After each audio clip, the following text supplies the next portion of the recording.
The mystery of four kingdom, 4 ராஜ்யங்களின் ரகசியம், 2வது பாகம். கடந்த வாரத்திலே 4 ராஜ்யங்களை குறித்து, முதல் 4 ராஜ்யங்களை குறித்து நம்ம பார்த்தோம். இன்றைக்கு 4வது ராஜ்யத்தை குறித்து கொஞ்சம் டீட்டெயிலாக உங்களுக்கு சொல்ல விரும்புகிறேன். தானியேல் கண்ட சிலையிலே 4 பாகங்கள் இருக்கிறது. தலையானது கோல்டாய் இருக்கிறது. அது பாபிலோனிய ராஜ்யம். கிறிஸ்துவுக்கு முன்னாலே 605 539 வரைக்கும் இருந்தது. அதன் பின்பு 2வது ராஜ்யம் மார்பும் பயங்களும், அது சில்வர், அது வெள்ளியாக இருந்தது. மேதிய பெர்சிய சாம்ராஜ்யம் 539 வருஷத்திலிருந்து 332 பிசி வரைக்கும் அந்த ராஜ்யம் இருந்தது. 207 வருஷம் இருந்தது. அதன் பின்பு வெண்கலம், வயிறு வெண்கலமாக இருந்தது. அது கிரேக்க ராஜ்யம். அலெக்சாண்டர் அதனுடைய முக்கியமான ராஜாவாக இருந்தார். 332 63 பிசி வரைக்கும் கிட்டத்தட்ட 269 வருஷங்கள் கிரேக்க ராஜ்யம் இருந்தது. அதன் பின்பு 4வது ராஜ்யம் அயன், 2 legs of iron, 2 கால்களும் இரும்பாய் இருந்தது. அதுதான் ரோம ராஜ்யம். கிறிஸ்துவுக்கு முன் 63 வருஷத்திலிருந்து கிறிஸ்துவுக்கு பின் 476 வருஷம் வரைக்கும் அந்த ரோம ராஜ்யம் இருந்தது. அதன் பின்பு கால்களும் அந்த 10 விரல்களும், பாதங்களும் 10 விரல்களும் இரும்பும் களிமண்ணுமாக இருந்தது. அந்த காலில் இருந்த இரும்பானது பாதத்திலையும் வருகிறது. அது காலோடு ஸ்டாப் ஆகலை, அது பாதத்திலையும் 10 விரல்களுக்குள்ளேயும் அங்கே இரும்பு வருகிறது. களிமண்ணு சேர்ந்து இருந்தது. இரும்பும் களிமண்ணும் ஒட்டாது. அதே போல அந்த ரெண்டுமே ஒட்டாது. அது இப்பொழுது இருக்கிற ராஜ்யத்தை குறிக்கிறது. ஒரு பங்கு பலமுள்ளதாகவும் ஒரு பங்கு பலவீனமானதாக இருக்கிறது. அமெரிக்கா பலமுள்ள வல்லரசாக இருக்கிறது. ரஷ்யா களிமண்ணாக இருக்கிறது. ரெண்டும் ஒன்றோடு ஒன்று ஒட்டாது. அதே போல உலகமெங்கிலும் இருக்கிற ராஜ்யங்கள், சில ராஜ்யங்கள் பலமுள்ளதாக இருக்கிறது, சில ராஜ்யங்கள் பலவீனமாக இருக்கிறது. ஒரு கட்சி பலமுள்ளதாக இருந்து இன்னொரு கட்சியை மேற்கொள்ளுகிறது, இன்னொரு கட்சி பலவீனமாக இருக்கிறது. இவ்விதமாக கடைசி காலத்திலே உலகத்தின் ராஜ்யங்கள் அவ்விதமாக இருக்கும் பொழுது இதை ஒரு கல் வந்து அதை மோதினது என்று 2 வாசிக்கிறோம். கையால் பெயர்க்கப்படாத கல் மலையிலிருந்து உருண்டு வந்து அந்த சிலையினுடைய பாதத்திலே மோதினது. இப்பொழுது அந்த நேரத்தை நம்ம எதிர்நோக்கி இருக்கிறோம். அது மோதும் பொழுது அந்த சிலையானது நொறுங்கி தவிடு பொடியா மாறி தூளா மாறி காற்றுல பறந்து கலந்து விட்டது. அந்த ராஜ்யமே இல்லை. ஆனால் அந்த கல்லோ பெரிய பர்வதமாக மாறி பூமியை நிரப்பிட்டு அது தேவனுடைய ராஜ்யம் என்று நம்ம அறிந்திருக்கிறோம். அது வர காத்திருக்கிறோம். இந்த சொப்பனமானது சத்தியம். இந்த தரிசனம் சத்தியம் நிச்சயமாக நிறைவேறி, இதுவரைக்கும் கரெக்டா நிறைவேறி இருக்கு, துல்லியமா நிறைவேறி இருக்கு. இன்னும் கொஞ்சம் நிறைவேற வேண்டியதாக இருக்கிறது. அதனால தானியேல் கண்ட தரிசனத்தை தான் யோவான் இந்த வெளிப்படுத்தின விசேஷத்துல நம்ம பார்க்கிறோம்.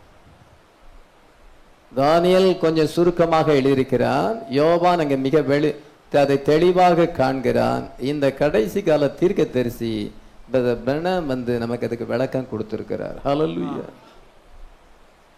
4 ராஜ்யம், மொத்தம் 4 ராஜ்யங்கள் தான். மனுஷனுடைய ராஜ்யங்கள் 4 ராஜ்யங்கள், 5 ராஜ்யங்கள் கிடையாது. ஏன்னா பாதத்திலையும் இரும்பு வந்துருது. மொத்தம் 4 கிங்டம்ஸ் தான். The mystery of 4 kingdom. இந்த 4 ராஜ்யங்கள் உங்களுக்கு தெரியும் பொழுது உலகத்தின் சரித்திரத்தையும் நீங்க அறிய முடியும், இதை பைபிள் ஹிஸ்டரியும் அறிய முடியும். 4 ராஜ்யங்கள் தான் இருக்கிறது, 5 ராஜ்யங்கள் கிடையாது. The mystery of 4 kingdom. இந்த 4வது ராஜ்யமானது அது ரொம்ப பயங்கரமான ராஜ்யம். இப்பொழுது 4வது ராஜ்யத்தில் நம்ம இருக்கிறோம். இந்த 4வது ராஜ்யம் அது உலகத்தின் முடிவு வரைக்கும், உலகம் அழியும் வரைக்கும் அந்த ராஜ்யம் கண்டினியூ ஆகுது. இரும்பு காலில் இருந்து ஸ்டார்ட் ஆகி பாதங்கள் வழியாக 10 toesக்கு அது போகிறது, 10 விரல்களுக்கும் அது போகிறது. உலகத்தின் முடிவு வரைக்கும் அந்த இரும்பு இருக்கிறது. அந்த 4வது ராஜ்யம் இருக்கிறது. அதனால 4 ராஜ்யங்கள் 5 ராஜ்யங்கள் கிடையாது, 4 ராஜ்யங்கள். ஆனால் இப்பொழுது நம்ம கடைசி நேரத்தில் இருக்கிறோம், பாதத்தின் காலத்தில் இருக்கிறோம். 4ஆம் ராஜ்யமானது மிக பொல்லாத ஒரு ராஜ்யம். அதான் அங்கே வந்து 7, 8ஆம் வசனத்தில் எழுதிட்டு அதன் பின்பு நான் என்ன வாசித்தேன்னா 15 28 வரைக்கும் வாசித்தேன். அந்த 15 28 வரைக்கும் அந்த 4ஆம் ராஜ்யத்தை குறித்து தான் அங்கே சொல்லப்பட்டிருக்கிறது. தானியேல் அங்கே வந்து ஏதோ சண்டே ஸ்கூல் பிக்சர் போல அவன் பார்க்கல. அவன் அந்த மிருகத்தை பார்க்கும் பொழுது இதோ என்ன செய்யணும்னா, முதலாவது சிங்கம் வருகிறது, கழுகின் ரெக்கைகள் அதுக்கு இருந்தது. அந்த சிங்கத்தை பார்க்கிறான். அதை பார்க்கும் பொழுது அவனுக்கு ரொம்ப பயம் ஒன்றும் இல்லை, கொஞ்சம் டிஃபரன்சஸ் தான் அங்கே இருக்கிறது. அதன் பின்பு என்ன வருகிறது என்றால் கரடி வருகிறது. கரடி வந்து 3 விலா எலும்புகளை தன் வாயிலே கவ்வி இருக்கிறது. அதை பார்க்கும் பொழுதும் அது அவனுக்கு ஒரு வித்தியாசமாக தெரியல, கொஞ்சம் டிஃப்ரெண்டா இருக்கிறது. ஆனாலும் அது அவனுக்கு ரொம்ப பயங்கரமான உருவமாக தெரியவில்லை. கரடி அவன் ஏற்கனவே பார்த்திருக்கிறான். அதன் பின்பு அவன் வந்து இதோ ஜெனரல் அந்த கிரேக்க ராஜ்யத்தை பார்க்கிறான். சிவிங்கி வருகிற லெப்போர்டு அங்கே வருகிறது. இது அதற்கு ஒரு கொம்பு இருந்தது. அந்த கொம்பு முறிக்கப்பட்டு 4 கொம்புகள் வந்தது. கழுகின் சட்டைகள் 4 அங்கே இருந்தது என்று பார்க்கும் பொழுது கிரேக்க ராஜ்யம். அதை குறித்து நான் மறுபடியும் பிரசங்கம் பண்ணக்கு நமக்கு நேரம் இல்லை. கடந்த வாரத்தில் அதை ரொம்ப டீட்டெயிலாக பிரசங்கம் பண்ணியிருக்கிறேன். இதை பார்க்கும் பொழுதும் அவனுக்கு ரொம்ப ஒன்றும் பயமா தெரியல. ஆனால் கடைசி ராஜ்யம் 4வது மிருகம் வந்து அது அவனுக்கு ரொம்ப ஹார்ஸ் வேர்ட்ஸ் அங்கே உபயோகப்பட, கெடியும் பயங்கரமும். இது அது எல்லா மிருகத்தை காட்டிலும் பருமனாக இருக்கிறது. இந்த மாதிரி மிருகத்தை அவன் பார்த்ததே இல்லை. அந்த மிருகத்தை அவன் சொல்லும் பொழுது ரொம்ப கடினமான வார்த்தைகள், பயங்கரமான வார்த்தைகள் அங்கே சொல்லியிருக்கும் பொழுது என்ன சொல்றேன், கெடியும். அந்த மாதிரி 7ஆம் வசனத்தை வாசிக்கலாம். அதற்கு பின்பு ராதர்சனங்களில் 4ஆம் மிருகத்தை கண்டேன். அது கெடியும் பயங்கரமும் மகா பலத்ததுமாய் இருந்தது. இது கெடியும் பயங்கரமும் மகா பலத்ததுமாய் இருக்கிறது. அந்த மாதிரி மிருகத்தை அவன் உலகத்துல பார்த்ததில்லை. உலகத்துல அதே மாதிரி ஒரு மிருகமும் இல்லை. ஆனா தரிசனத்தில் அவன் அதிகமாக காண்கிறான். கெடியும் ட்ரெட்ஃபுல், பார்க்கும் பொழுதே பயம், மரண பயம் வரும். டெரிபிள், ஸ்ட்ராங் எக்ஸீடிங்லி, ரொம்ப பலத்த மிருகம். அதுக்கு இரும்பு பற்கள் இருக்கிறதா. அதற்கு 7ஆம் வசனத்தை நீங்க பாருங்க, அதற்கு பெரிய இரும்பு பற்கள் இருந்தது. எதுக்காவது எந்த மிருகத்துக்காவது இரும்பு பல்லு இருக்குமா? இரும்பு பல்லு இருந்துச்சான். நம்ம பல்லாம் பொட்டாசியம்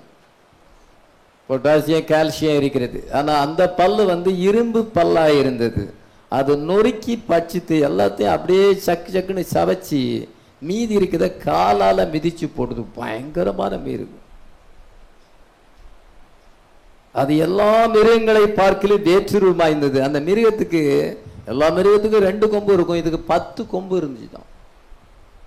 அந்த மிருகத்துக்கு 10 கொம்புகள் இருந்தது. அவன் அந்த மிருகத்தை பார்க்கிறான். இந்த மிருகம் பயங்கரமா இருக்கிறது. அவன் அந்த மிருகத்தை பார்த்து பயந்து போனான். தரிசனத்துல பார்த்து பயந்து போனான். இவ்வளவு பயங்கரமான ஒரு மிருகம். அது மட்டுமல்ல, அந்த 10 கொம்புகளின் மத்தியில இருந்து ஒரு சின்ன கொம்பு வந்துச்சான். நான் 8ஆம் வசனத்தை வாசிக்கலாம். அந்த கொம்புகளை நான் கவனித்திருக்கையில் இதோ அவைகளுக்கு இடையிலே வேறொரு சின்ன கொம்பு எழும்பிற்று. அதற்கு முன்பாக முந்தின கொம்புகளில் 3 பிடுங்கப்பட்டது. அதுக்கு மத்தியில ஒரு சின்ன கொம்பு வந்துச்சான். 10 கொம்புல என்ன செய்யுன்னா 11வது ஒரு சின்ன கொம்பு எழும்பும் பொழுது, ஏற்கனவே 10 கொம்பு இருந்தது. சின்ன கொம்பு வந்தவுடனே 3 கொம்பு வேரோடு பிடுங்கப்பட்டது. கொம்புக்கு உள்ள வேர் இருக்குது, பல்லுன்னா பல்லுக்கு வேர் இருக்குது. அதில் கொம்பு வந்து உள்ள இருந்து வருது, வேரோடு பிடுங்கப்பட்டுச்சுன்னா திருப்பி அந்த கொம்பு முளைக்காது. அது வேரோடு அது பிடுங்கப்படுது. இந்த சின்ன கொம்பு அந்த 3 கொம்புகளை பிடுங்கி போட்டது. அது மாத்திரமல்ல, அந்த சின்ன கொம்புல என்ன இருக்குன்னா கண்ணு இருக்குதான். எந்த கொம்புல அது கண்ணு இருக்குமா? அந்த கொம்புல கண்ணு இருக்குதான். அந்த கொம்புல வாயும் இருக்குது. அந்த வாய் பெருமையானவைகளை பேசுறதா இருக்கிறதா. பொதுவா வாய் வந்து பெருமையானவைகளை தான் பேசும். நம்முடைய வாய் அப்படிதான் பேசும். நம்ம வாயை நம்ம கடிவாளம் போட்டு அடக்கணும். அது எப்பொழுதும் பெருமையானவைகளையே பேசும். சின்ன நாவு பெரிய காட்டை கொளுத்தி விடுன்னு போட்டிருக்கு. அதனால அந்த வாய் வந்து என்னன்னா ரொம்ப பெருமையானவைகளை பேசுகிற வாய் அங்கே இருந்தது. 8ஆம் வசனத்து கடைசி பகுதியை வாசிக்கலாம். இதோ அந்த கொம்பிலே மனுஷ கண்களுக்கு ஒப்பான கண்களும் பெருமையானவைகளை பேசும் வாயும் இருந்தது. மனுஷ கண்களுக்கு ஒப்பான கண்களும் பெருமையானவைகளை பேசும் வாயும் அதுக்கு இருந்தது என்று சொல்லப்பட்டிருக்கிறது. அதன் பின்பு 15ஆம் வசனத்திலிருந்து 28ஆம் வசனம் வரைக்கும் வாசிக்கும் பொழுது அவன் எல்லா மிருகத்தையும் பார்த்துட்டு அதெல்லாம் அவ்வளோ தூரம் அவனுக்கு பாதிப்பை ஏற்படுத்தலை. 4ஆம் மிருகத்தை பற்றி அவனுடைய சிந்தனையில் ரொம்ப பாதிப்பை ஏற்பட்டது. இந்த 4ஆம் மிருகம் என்னது அதை பற்றி அவனுக்கு புரிய முடியலை. அதற்கு விளக்கமே அவனால் தெரியலை. மற்ற மிருகங்களுக்கு ஓரளவு விளக்கம் தெரியுது. முதலாவது பாபிலோனிய ராஜ்யம், 2வது மேதிய பெர்சிய சாம்ராஜ்யம், 3வது கிரேக்க ராஜ்யம் வரப்போகிறது என்று அவனுக்கு தெரிந்தது. ஆனால் இந்த 4ஆம் ராஜ்யம் பயங்கரமான ஒரு ராஜ்யமாய் இருக்கிறதே. இதை குறித்து அவன் கலங்கி கொண்டிருக்கும் பொழுது சமீபத்தில் நிற்கிறவன் ஒருவனத்தில் கேட்டான் என்று சொல்லப்பட்டிருக்கு. 16ஆம் வசனத்தை வாசிக்கலாம். சமீபத்தில் நிற்கிறவர்கள் ஒருவனத்தில் நான் போய் இதன் பொருள் எல்லாவற்றையும் எனக்கு சொல்லும்படி அவனை வேண்டிக் கொண்டேன். அவன் அந்த காரியங்களின் அர்த்தத்தை எனக்கு அறிவித்து சொன்னது என்னவென்றால், இதோ சமீபத்தில் நிற்கிற ஒருவனை நான் கண்டு அதன்கிட்ட கேட்டேன் என்று சொல்லுகிறார். சமீபத்தில் நிற்கிறது யார் என்று பார்க்கும் பொழுது அங்கே ஒரு மனுஷன் அங்கே நிற்கிறான். தரிசனத்துல பார்க்கிறான். நேரம் தரிசனத்துல அவன் காண்கிறான். நேரம் மாம்சத்துல பார்க்கல, தரிசனத்துல பார்க்கிறான். தரிசனத்துல ஒரு மனுஷன் நின்று இதனுடைய விளக்கம் இந்த 4ஆம் மிருகத்தினுடைய விளக்கம் என்னன்னு கேட்கும் பொழுது அந்த மனுஷன் அவனுக்கு 4ஆம் மிருகத்தினுடைய விளக்கத்தை சொல்லுகிறத நம்ம வாசிக்கிறோம். அதே போல வெளிப்படுத்தின விசேஷத்துல நீங்க வாசிக்கும் பொழுது யோவான் அங்க ஒரு மனுஷன் விளக்கம் கொடுக்கிறான். ஒரு தூதன் விளக்கத்தை கொடுக்கிறான். வெளிப்படுத்தின 22ஆம் அதிகாரம் 8ஆம் வசனத்தை வாசிப்போம். யோவானாகிய நானே இவைகளை கண்டும் கேட்டும் இருந்தேன். நான் கேட்டு கண்டபோது இவைகளை எனக்கு காண்பித்த தூதனை வணங்கும்படி அவன் பாதத்தில் விழுந்தேன். இதோ யோவானாகிய நானே இந்த தரிசனங்களை எல்லாம் பார்த்தேன். இதெல்லாம் பார்க்கும் பொழுது ஒருவன் எனக்கு அதுக்கு விளக்கத்தை சொன்னான். அவனுடைய பாதத்துல நான் விழுந்து அவனை வணங்கும்படியாக விழுந்த பொழுது இத மாதிரி செய்யாத, நானும் உன்னோடு கூட ஒரு சகோதரன் தான், ஒரு ஊழியக்காரன் தான், தேவனை தொழுதுகொள் என்று சொல்லுகிறதை நான் வாசிக்கிறோம். அதே மாதிரி வசனத்தை வெளிப்படுத்தல் 19:10 நாம் வாசிக்கிறோம். பாருங்க, அவனும் அங்க ஒரு தூதன், ஒரு செய்தியாளர், பூமிக்குரிய செய்தியாளர் யோவானுக்கு எல்லாத்தையும் சொல்லுகிறார். 7 பொன்குத்தலப்புனா என்ன, 7 நட்சத்திரம்னா என்ன, 4 முத்திரை, 4 ஹார்ட்ஸ்னா என்ன, 4 ஜீவன்கள்னா என்ன, எல்லாத்தையும் விளக்கம் கொடுக்கறத நான் வாசிக்கிறோம். அதனால யோவானுக்கு காண்பித்த அதே தூதனை தான் தானியேல் பார்த்திருக்கிறார். ஹல்லேலூயா. எத்தனை பேர் பிலீவ் பண்றோம்? Same angel. அந்த ஏஞ்சல் இன்னும் பிறக்கல, ஆனா தரிசனத்துல பார்க்கிறான்.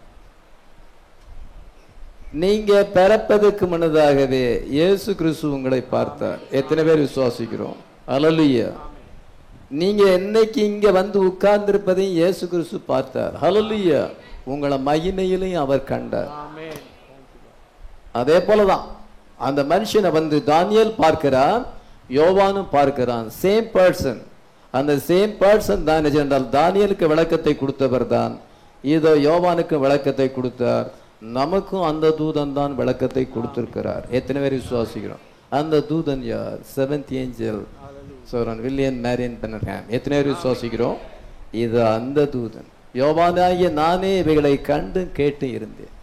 இவளை எனக்கு காண்பித்த தூதனை வணங்கும்படி அவன் பாதத்தில் விடும் பொழுது இப்படி செய்யாதபடி பார்.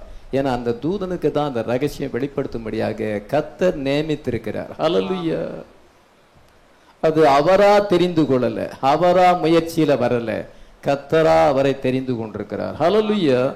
அந்த தூதன் தான் வெளிப்படுத்தின விசேஷத்தினுடைய அடையாளங்களுக்கு பின்னால இருக்கிற எல்லா ரகசியத்தையும் வெளிப்படுத்தினது. 4 மிருகங்களின் ரகசியத்தையும் அவர் தான் வெளிப்படுத்தி இருக்கிறார். ஹல்லேலூயா. டினாமினேஷன் பீப்புள் கொஞ்சம் கஸ் ஒர்க் பண்ணலாம், பெண்டேகாஸ்டல் பிரீச்சர்ஸ் கொஞ்சம் கஸ் ஒர்க் பண்ணலாம், தியாலஜி படிச்சவங்க கொஞ்சம் கஸ் ஒர்க் பண்ணலாம். ஆனா கிளியர் ரெவலேஷன் அவங்களால கொடுக்க முடியாது. ஏனென்றால் கிளியர் ரெவலேஷன் 7th ஏஞ்சலுக்கு தான் இயேசு கிறிஸ்து ஒப்படைச்சிருக்கிறார். ஹல்லேலூயா. சீக்கிரத்தில் சம்பவிக்குங்களை தம்முடைய ஊழியக்காரர்களுக்கு காண்பிக்கும் பொருட்டு தேவன் இயேசு கிறிஸ்துக்கு ஒப்புவித்ததும் இவர் தம்முடைய தூதனை அனுப்பி யோவானுக்கு வெளிப்படுத்தின விசேஷம் என்று பார்க்கும். சபைகளில் இவளை சாட்சியா அறிவிக்கும்படி இயேசுவாகிய நான் என் தூதனை அனுப்பினேன். Jesus sent his angel. Hallelujah. எதற்கு? சபைகளில் நமக்கு சாட்சியா அறிவிக்கும்படியாக. வெளிப்படுத்தல் 22:16 நம்ம அவிதமாய் வாசிக்கிறோம்.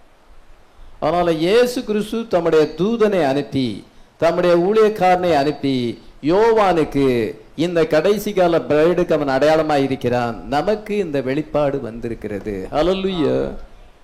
இது ரொம்ப ஹிஸ்டரியாக இருக்கிறது, சரித்திரமாக இருக்கிறது. நான் இந்த தினத்தில் உங்களுக்கு பேகன் ரோமை குறித்து முதல்ல சொல்ல விரும்புகிறேன். அதன் பின்பு பேப்பல் ரோம், பின்பு நாம் அதிலிருந்து எப்படி தப்பித்து கொள்ள முடியும், 4ஆம் மிருகத்தினுடைய பிடியிலிருந்து நம்ம எப்படி தப்பித்து கொள்ள முடியும் என்பதாய் சொல்லி 3 பகுதியாய் சொல்லி செய்தியை முடிக்க விரும்புகிறேன்.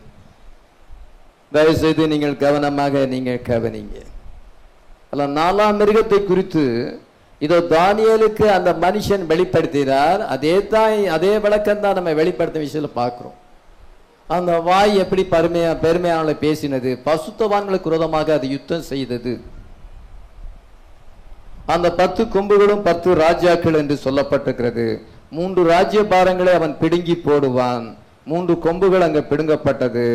இதோ கடைசியாக அவன் உபத்திரவ காலத்துக்கு வருவான். 25ஆம் வசனத்துல கடைசி பகுதியை வாசிக்கலாம். அவர்கள் ஒரு காலமும் காலங்களும் அரை காலமும் செல்லும் மட்டும் அவன் கையில் ஒப்பு கொடுக்கப்படுவார்கள். ஒரு காலமும் காலங்களும் அரை காலம். ஒரு காலம் என்றால் 1 year, காலங்கள் என்றால் 2 வருஷம். அதன் பின்பு அரை காலம்னா 6 வருஷம். 1 + 2 + ½ 3 வருஷம். 3 வருஷம் ட்ரிபிலேஷன் பீரியட். அதுதான் நம்ம உபத்திரவ காலத்தை பார்க்கிறோம். இந்த உபத்திரவ காலத்தில் 3 வருஷம் 10 ராஜாக்களும் தங்களுடைய ராஜ்யங்களை அந்த மிருகத்துக்கு ஒப்பு கொடுப்பார்கள். அந்த மிருகமானது உலகத்தை 3 வருஷம் ஆளுகை செய்தும். அதுதான் அந்தி கிறிஸ்துவின் காலம். சூரியன் கருப்பு கம்பளியை போல மாறினது, சந்திரன் ரத்தம் போல மாறினது. அதனால் இது 3 வருஷம். அதான் 3 வருஷம் உபத்திர காலம் போட்டிருக்கு. அங்கே எப்படி போட்டிருக்கு என்றால் 1260 நாள்னு சில இடங்கள்ல எழுதியிருக்கு, சில இடங்கள்ல 42 மாதம் எழுதியிருக்குது. இந்த இடத்துல ஒரு காலமும் காலங்களும் அரை காலம், எல்லாமே 3.5 years. 1260 நாளும் 3 வருஷம். ஒரு வருஷத்துக்கு 360 நாள். 42 மாசம்னாலும் 3 வருஷம் தான். ஒரு காலமும் காலங்களும் அரை காலமும் என்றாலும் 3 வருஷம் தான். அதனால உபத்திரவ காலம் சரியா 3 வருஷம் நீ பைபிள்ல திட்டவட்டமாய் போட்டிருக்கு. அந்த 3 வருஷம் மிருகத்தின் முத்திரையை கொண்டு வரும் பொழுது இதோ என்ன சொன்னால் அந்த காலம் மிக கொடிய காலமாய் இருக்கும். கர்த்தராகிய இயேசு கிறிஸ்து சொல்லி இருக்கிறார். இதோ மத்தேயு 24ஆம் அதிகாரம் 21ஆம் வசனத்துல உலகம் உண்டானது முதற்கொண்டு இவ்விதமான ஒரு கொடிய காலம் வந்ததே இல்லைன்னு சொல்லப்பட்டிருக்கு. அதுதான் ட்ரிபிலேஷன் பீரியட், உபத்திரவ காலம். அது சீக்கிரமாய் வரப்போகிறது. 4ஆம் மிருகம் இப்பொழுது இருக்கிறது.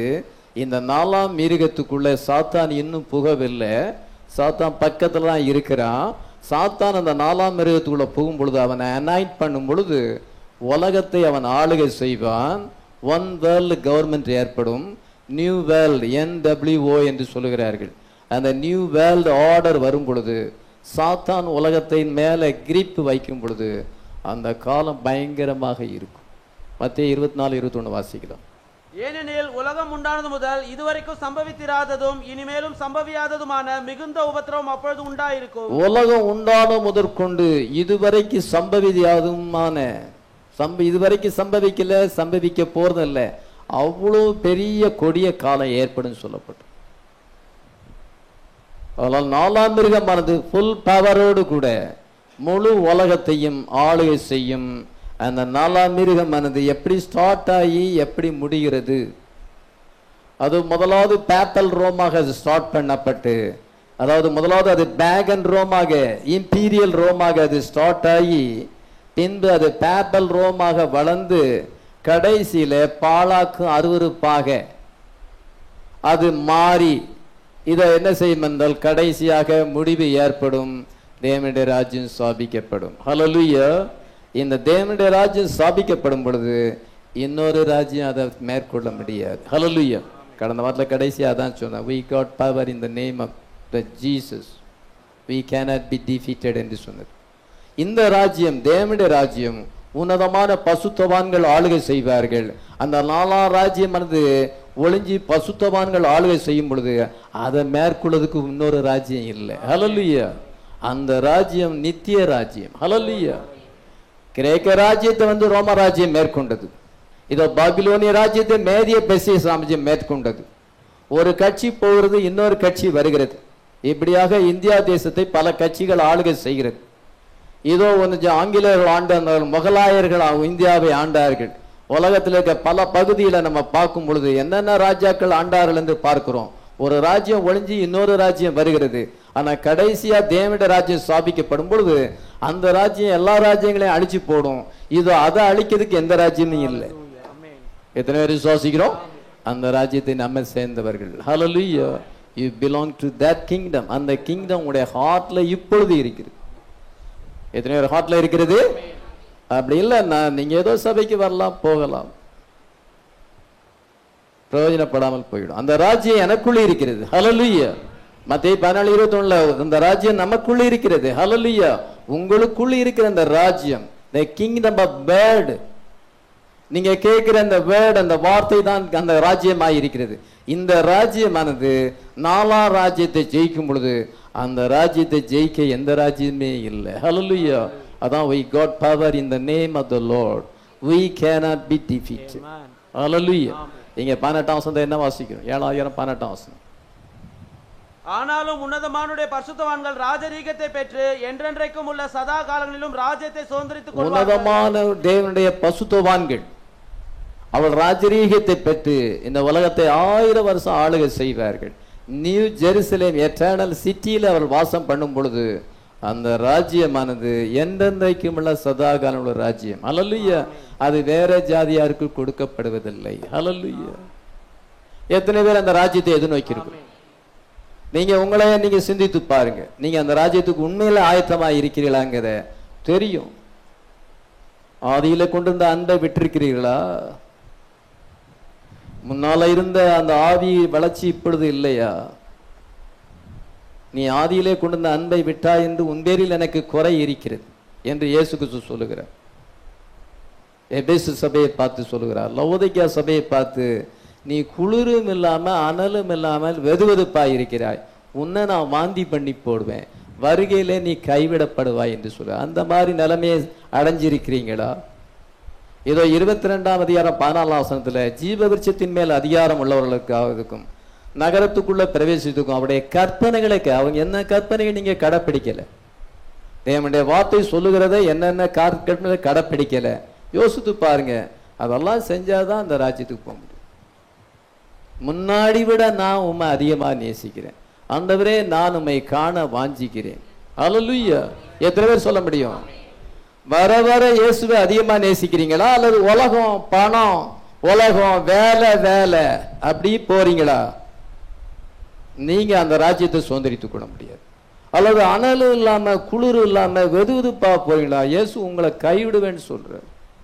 அல்லது சில கற்பனைகளை கடைப்பிடிக்கலாம், அதை பற்றி பரவாயில்லை, நம்ம இவ்வளவு செய்யறோமே இதே போதும், எல்லா கற்பனையும் கடைப்பிடிக்கிறோமா, பசுத்த ஆவியானவர் பேசும் பொழுது அவருடைய வார்த்தைக்கு கீழ்ப்படுகிறீர்களா அப்படின்னா நீங்க தேவனுடைய ராஜ்யத்தை சொல்லிட்டு விளையாட்டு காரியம் கிடையாது. ஏதோ நம்ம டினாமினேஷன் போறோம் வரோம்னு கிடையாது. ஆவியில வளரணும். ஹல்லேலூயா. இயேசுவை நேசிக்க வேண்டும், அவருடைய வார்த்தைக்கு ஒப்பு கொடுக்க வேண்டும், சின்சியர் கிறிஸ்டியனா மாறணும். முன்னால விட நீங்க சின்சியரா மாறினா தான், குரோத் ஆனாதான் உங்களுக்கு அந்த அடையாளம் இருக்குது. நீங்க அந்த ராஜ்யத்தை சொல்லுங்க.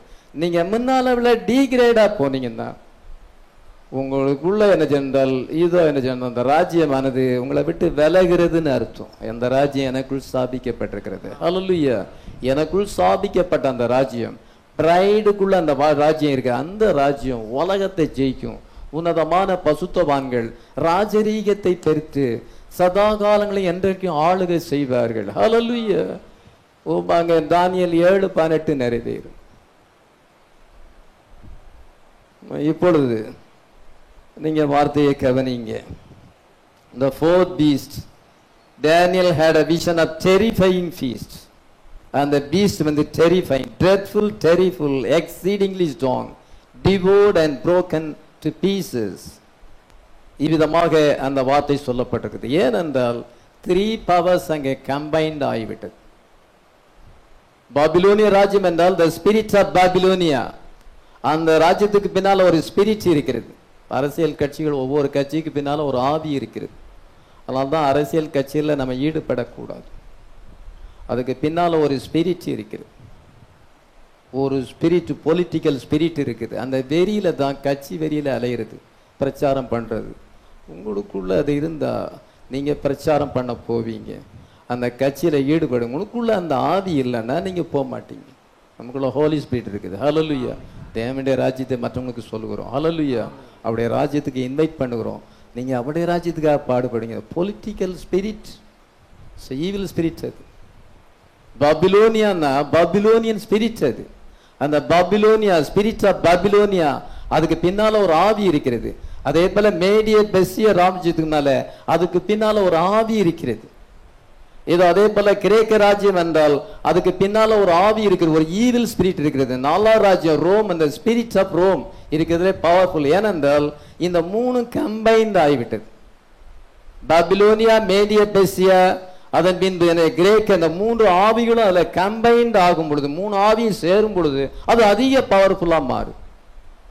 ஏன் 4வது ராஜ்யம் ரொம்ப பவர்ஃபுல்லா இருந்ததுன்னா 3 ஆவிகளும் அதுல 3 கம்பைன்ட் ஆகும் பொழுது, கம்பைன்ட் ஸ்பிரிட் அங்க வரும் பொழுது, கம்பைன்ட் பவர், 3 பவர் சேரும் பொழுது அதுக்கு அதிக வல்லமை. அதான் பொல்லாத மிருகமாக இருக்கு. Political spirit, religious spirit. ஒவ்வொரு ஸ்தாபனத்திலையும் ஒரு ஸ்பிரிட் இருக்கிறது. அது சிஎஸ்ஐக்கு ஒரு ஸ்பிரிட் இருக்கிறது, பெண்டேகாசலுக்கு ஒரு ஸ்பிரிட் இருக்கிறது, ரோமன் கத்தோலிக்க ஒவ்வொரு ஸ்தாபனமும் ஒரு ஸ்பிரிட் அது. அதனால அந்த ஸ்தாபனத்தோடு ஐக்கியப்படும் பொழுது அந்த ஆவிகளோடு, பொல்லாத ஆவிகளோடு தொடரும். நமக்கு ஹோலி ஸ்பிரிட் இருக்கிறது. ஹல்லேலூயா. வார்த்தையை வெளிப்படுத்துகிறது. ஹல்லேலூயா. அங்கே ஒரு ஃபால்ஸ் டாக்டரின், ஒரு ஸ்பிரிட், அந்த ஸ்தாபனத்துக்காக அவங்க பிரயாசப்படுகிறார்கள். இன்னைக்கு நம்ம அதெல்லாத்தையும் விலகி இருக்கிறோம். ரிலிஜியஸ் ஸ்பிரிட்ஸ் அது. இந்து மார்க்கத்துக்கு அதுக்கு ஒரு ஸ்பிரிட் இருக்கிறது. ஒவ்வொரு மார்க்கத்து பின்னால ஒரு ஸ்பிரிட் இருக்கிறது. ஒவ்வொரு இயக்கம், கம்யூனிசம், சோசியலிசம், ஹியூமனிசம், இதை எல்லாத்துக்கு பின்னாலே ஒரு ஆவிகள் இருக்கிறது. எல்லாம் ஈவில் ஸ்பிரிட். நம்ம எதுலையாவது போய் சிக்கி கொண்டோம் என்றால் நம்ம அந்த ஆவியோடு தொடர்பு கொள்கிறோம். நம்ம வார்த்தையும் ஜெபத்திலே நம்ம இருக்கும் பொழுது, அந்த வார்த்தை இருக்கும் பொழுது நமக்கு ஹோலி ஸ்பிரிட், ஹோலி ஸ்பிரிட் நமக்கு ஐக்கியம் கிடைக்கிறது. ஹல்லேலூயா. இப்பொழுது பசுத்தாவியோடு ஐக்கியப்பட நீங்கள் வந்திருக்கிறீர்கள். ஹல்லேலூயா. அதனால எந்த ஸ்பிரிட், ரிலிஜியஸ் ஸ்பிரிட்டோ அல்லது என்ன செய்யறோம் என்றால் பொலிட்டிக்கல் ஸ்பிரிட்டுக்கோ நம்ம எந்த விதத்திலும் இடம் கொடுக்க கூடாது. நம்ம அதை சேர்ந்தவர்கள் அல்ல, நம்ம கிறிஸ்துவை சேர்ந்தவர்கள், வார்த்தையை சேர்ந்தவர்கள். ஹல்லேலூயா. we are exalting Jesus Christ. நம்ம கர்த்தருடைய வார்த்தையை மேன்மைப்படுத்துகிறோம். ஹல்லேலூயா. நம்மை மேன்மைப்படுத்துறதில்லை, என்னை மேன்மைப்படுத்துறதுக்காக நான் பிரசங்கம் பண்ணல, நான் கர்த்தருடைய வார்த்தையை மேன்மைப்படுத்துகிறேன். ஹல்லேலூயா. God's word is true. Jesus is good. ஹல்லேலூயா. அதனால என்ன சொன்ன, இந்த ஃபோர்த் கிங்டம்ல இந்த 3 பவர் வருகிறது.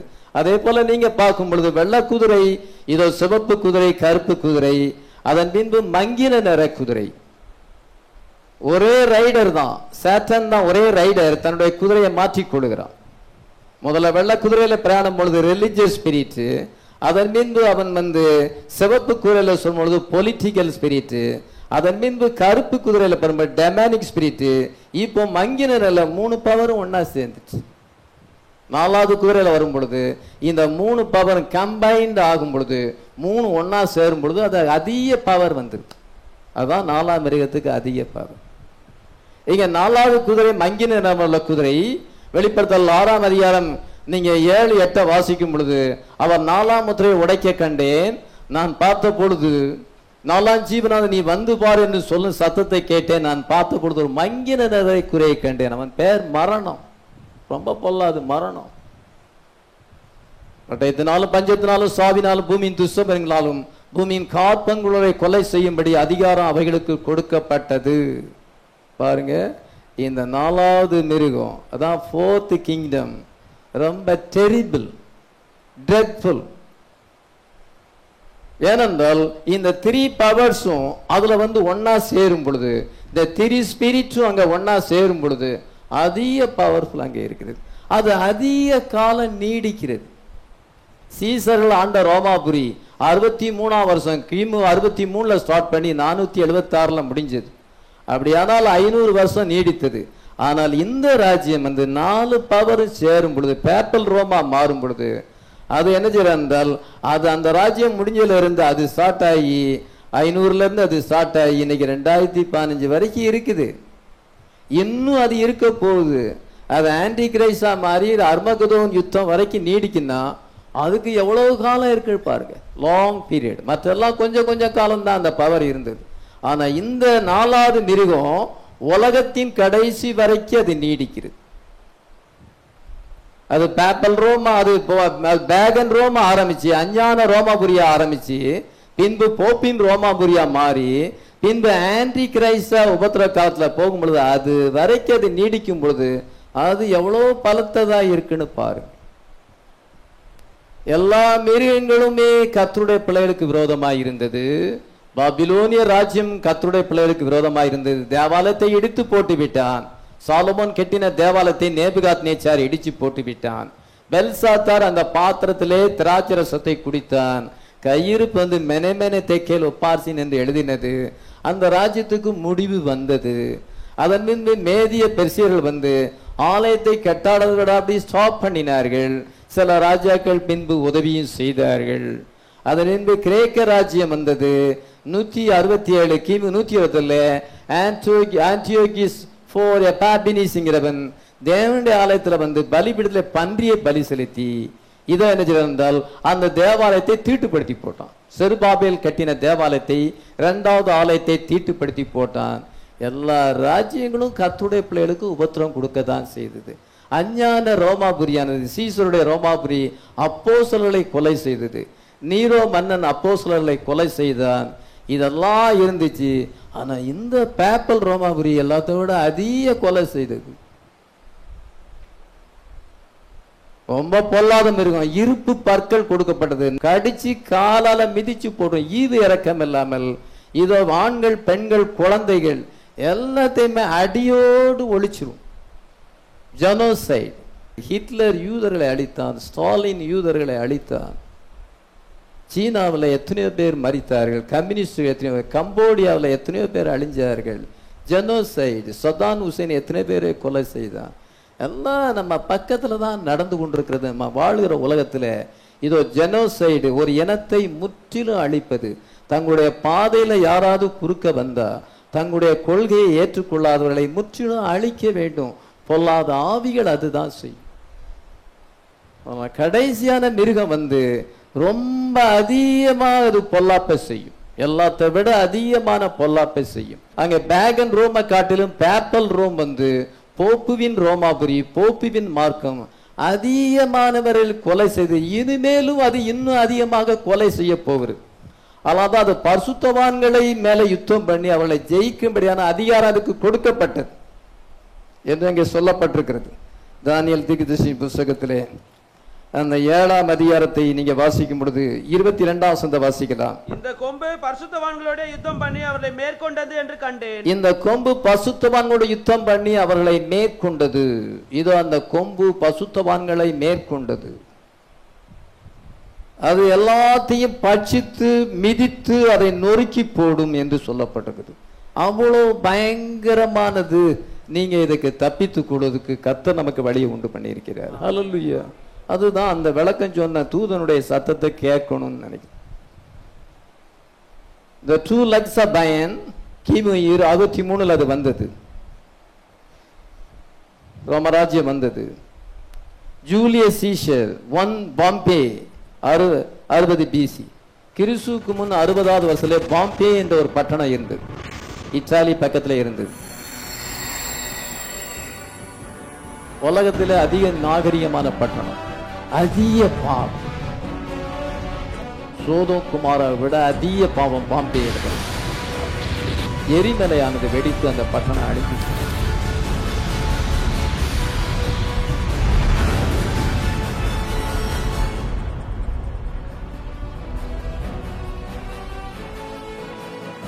அந்த பட்டணத்தை ஜூலியஸ் சீசர் வந்து 60ஆம் வருஷம் அவன் கைப்பற்றினான். அதன் பின்பு மார்ச் மாதம் 15ஆம் தேதி 44ஆம் வருஷம் கிறிஸ்துவுக்கு 44ஆம் வருஷத்துல Julius Caesar was assassinated. Julius Caesar வந்து கொல்லப்பட்டார் by Brutus and Cassius. Brutus Cassius என்றதான 2 ரோமர்கள் தளபதிகள் கொன்று போட்டார்கள். கிறிஸ்து பிறப்பதற்கு 27 வருஷத்துக்கு முன்னாடி அகஸ்டஸ் சீசர், ஆக்டேவியன் அகஸ்டஸ் என்றவர் ரோமன் எம்பரராக மாறினார். இயேசு கிறிஸ்து அவர் வந்து கிபி 1ஆம் வருஷம் பிறந்திருக்கலாம் அல்லது கிமு 1ஆம் வருஷம் பிறந்திருக்கலாம். எக்ஸாக்ட் டேட் வந்து கொஞ்சம் டிஃபரெண்ட் இருக்குது. இயேசு கிறிஸ்து பெத்லஹேமில் பிறந்தார். இயேசு கிறிஸ்து கிபி 29ஆம் வருஷத்திலே ஞானஸ்நானம் பெற்றார். இதெல்லாம் அப்பொழுது ரோமராஜ்யம் இருக்கிறது. அதன் பின்பு அவர் சிலுவையில் அறையப்பட்டது 33ஆம் வருஷம் சிலுவையில் அறையப்பட்டார். பவுல் வந்து பவுலை கர்த்தர் சந்தித்தது கிபி 44ஆம் வருஷம். அதன் பின்பு நீரோ மன்னன் 67ஆம் வருஷத்திலே அப்போஸ்தலர்களை கொலை செய்தான். அதனால நீரோ மன்னன் அங்கே தோன்றும் பொழுது அவன் வந்து பொல்லாத மனுஷனாய் இருந்தான். 67ஆம் வருஷத்திலே அங்கே பெர்சிக்யூஷன் ஆரம்பித்தது. ரோமர்கள் கிறிஸ்தவர்களை கொன்றார்கள். ரோமை நீரோ மன்னன் தீக்கொளுத்தி போட்டுவிட்டு அதை கிறிஸ்தவர்கள் மேலே பழியை போட்டான் என்று சரித்திரம் சொல்லுகிறது. அதனால கிறிஸ்தவர்களை ஜனங்கள் வந்து கொன்றார்கள். இந்த கிறிஸ்தவர்கள் தான் ரோம் பட்டணத்தை தீக்கொளுத்தினார்கள். அவனே தீக்கொளுத்தி போட்டான்.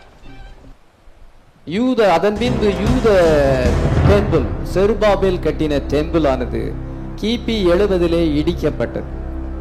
அந்த ஆலயம் இடிக்கப்பட்டு ஜெனரல் டைட்டஸ், அவன் ஒரு பேகன் ரோமன் எம்பரர், அவன் வந்து என்ன செய்தான் என்றால் அந்த ஆலயத்தை அவன் இடித்து போட்டு அந்த என்ன ஜெனரல் இஸ்ரவேல் நாட்டை பாழடையும்படியாக பண்ணினான். ஜனங்களை கொன்று போட்டான். ரத்தம் ஆறாக ஓடினது. அதான் பாழாக்கும் அருவருப்பு வரும் பொழுது நீங்க ஓடி போங்க என்று இயேசு சொன்னார். ஆன்டியோகிய பாபினிஸ் பன்றியை பலி செலுத்தும் பொழுதும் அது பாழாக்கு அருவருப்பு தான். டைட்டஸ் வந்து வரும் பொழுதும் அது பாழாக்கு அருவருப்பு தான். இனி ஆன்டி கிரைஸ்ட் வந்து தேவனுடைய ஆலயத்தில் உட்காரும் பொழுது 2004 வருஷம் அதுவும் பாழாக்கு அருவருப்பு தான். அதனால ஒரு ஸ்கிரிப்சர் வந்து காம்பவுண்ட் மீனிங்ல இருக்கு. மறுபடியும் அது நிறைவேறுகிறது.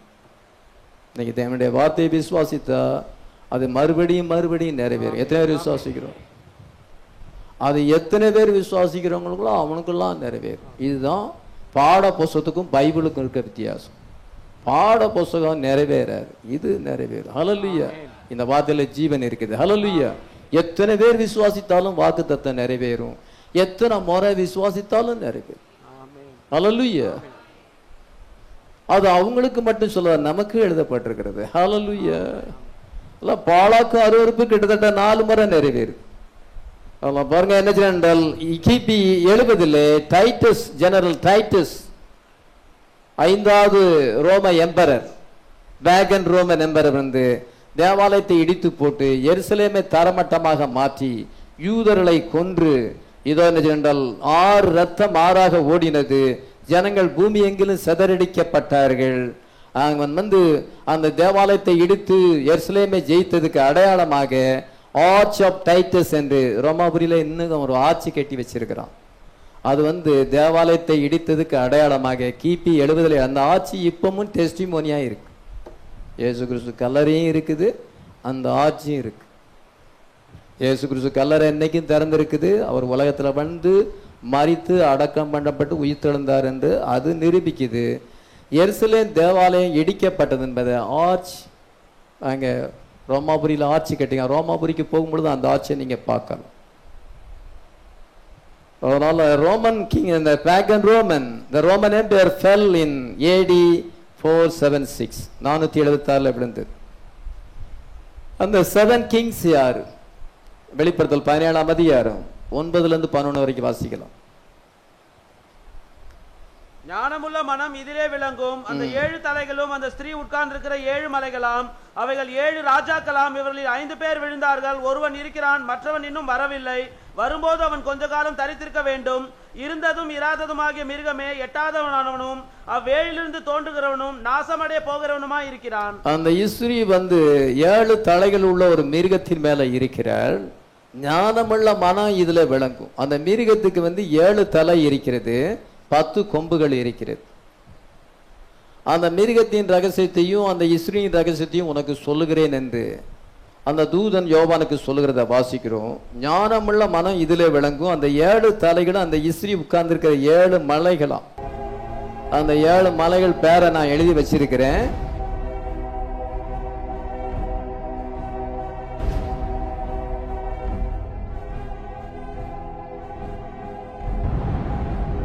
ஏழு மலையின் மேல் ரோமாபுரி கட்டப்பட்டிருக்கு. ரோமலஸ் ரீமஸ் என்றுதான 2 பேர் அந்த மலையை இடித்து 7 மலைகள் மேல கட்டப்பட்டிருக்கு.